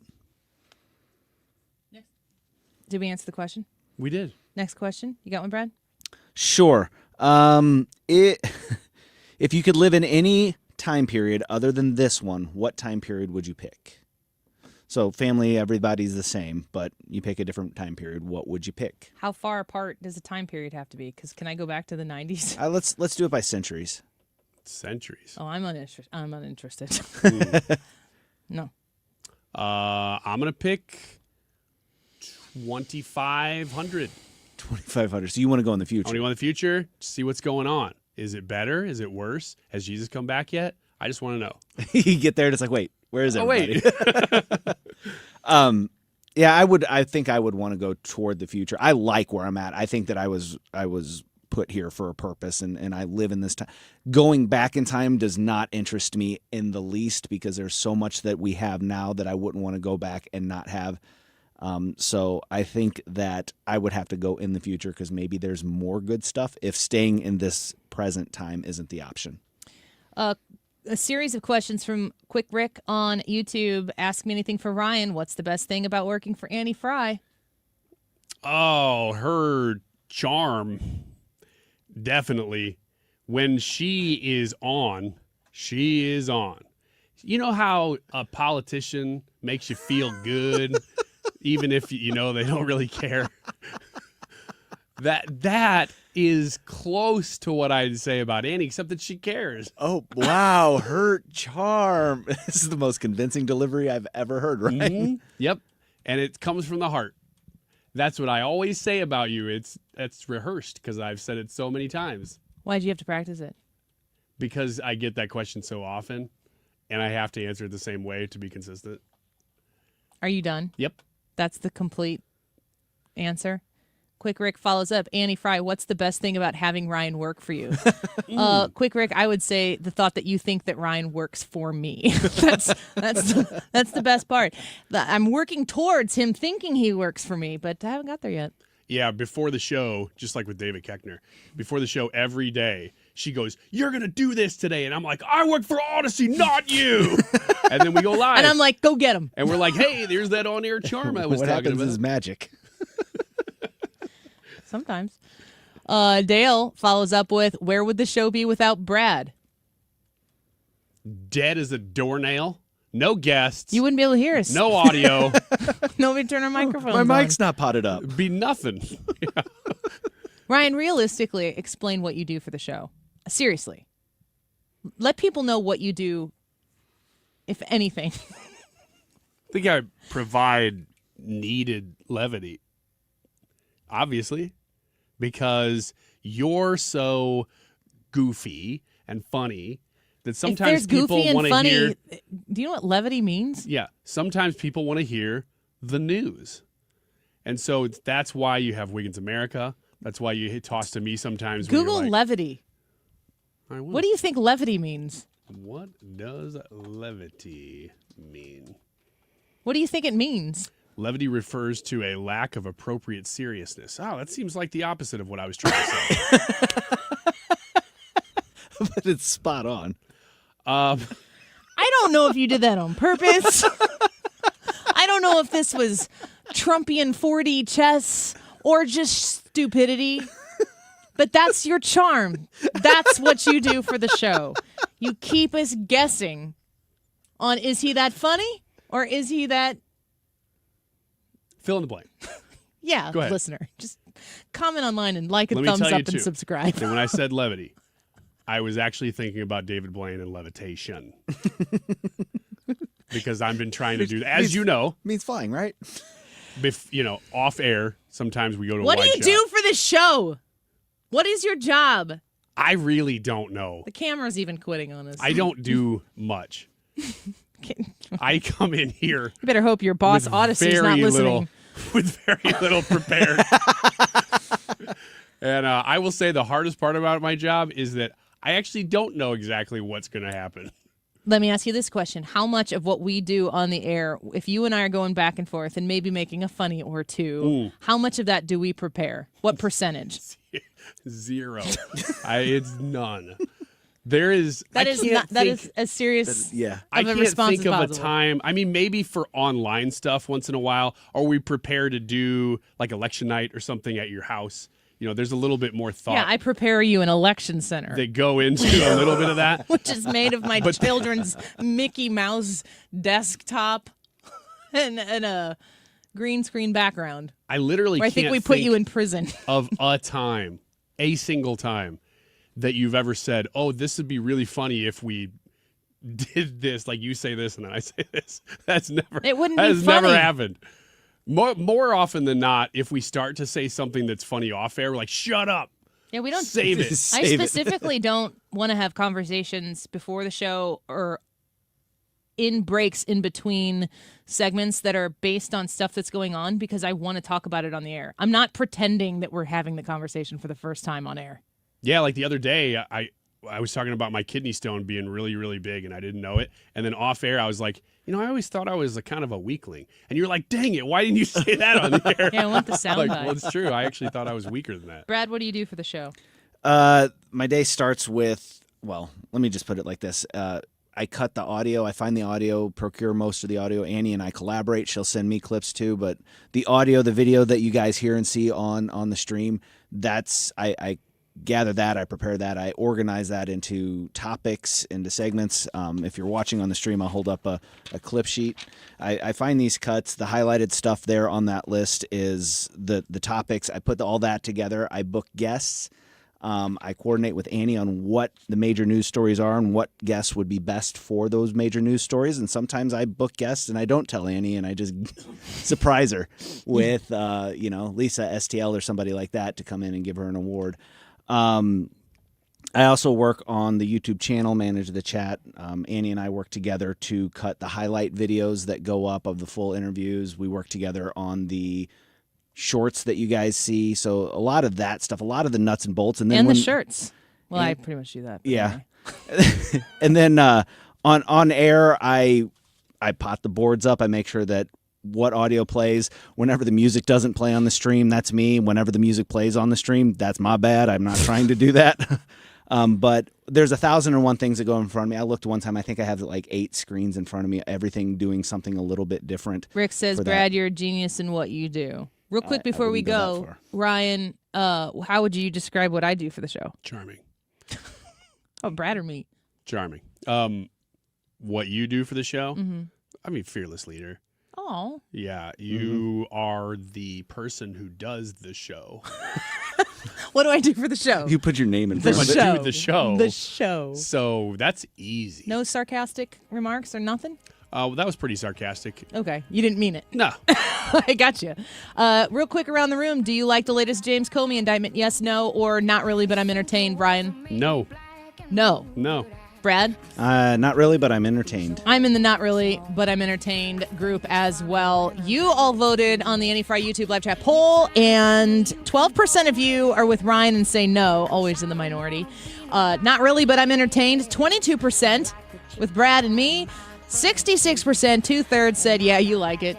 All right. Alrighty then. Keep it right here. The Mark Reardon Show coming up next on 97.1 FM Talk, St. Louis Conservative. Gonna lose control tonight. What do you want from me?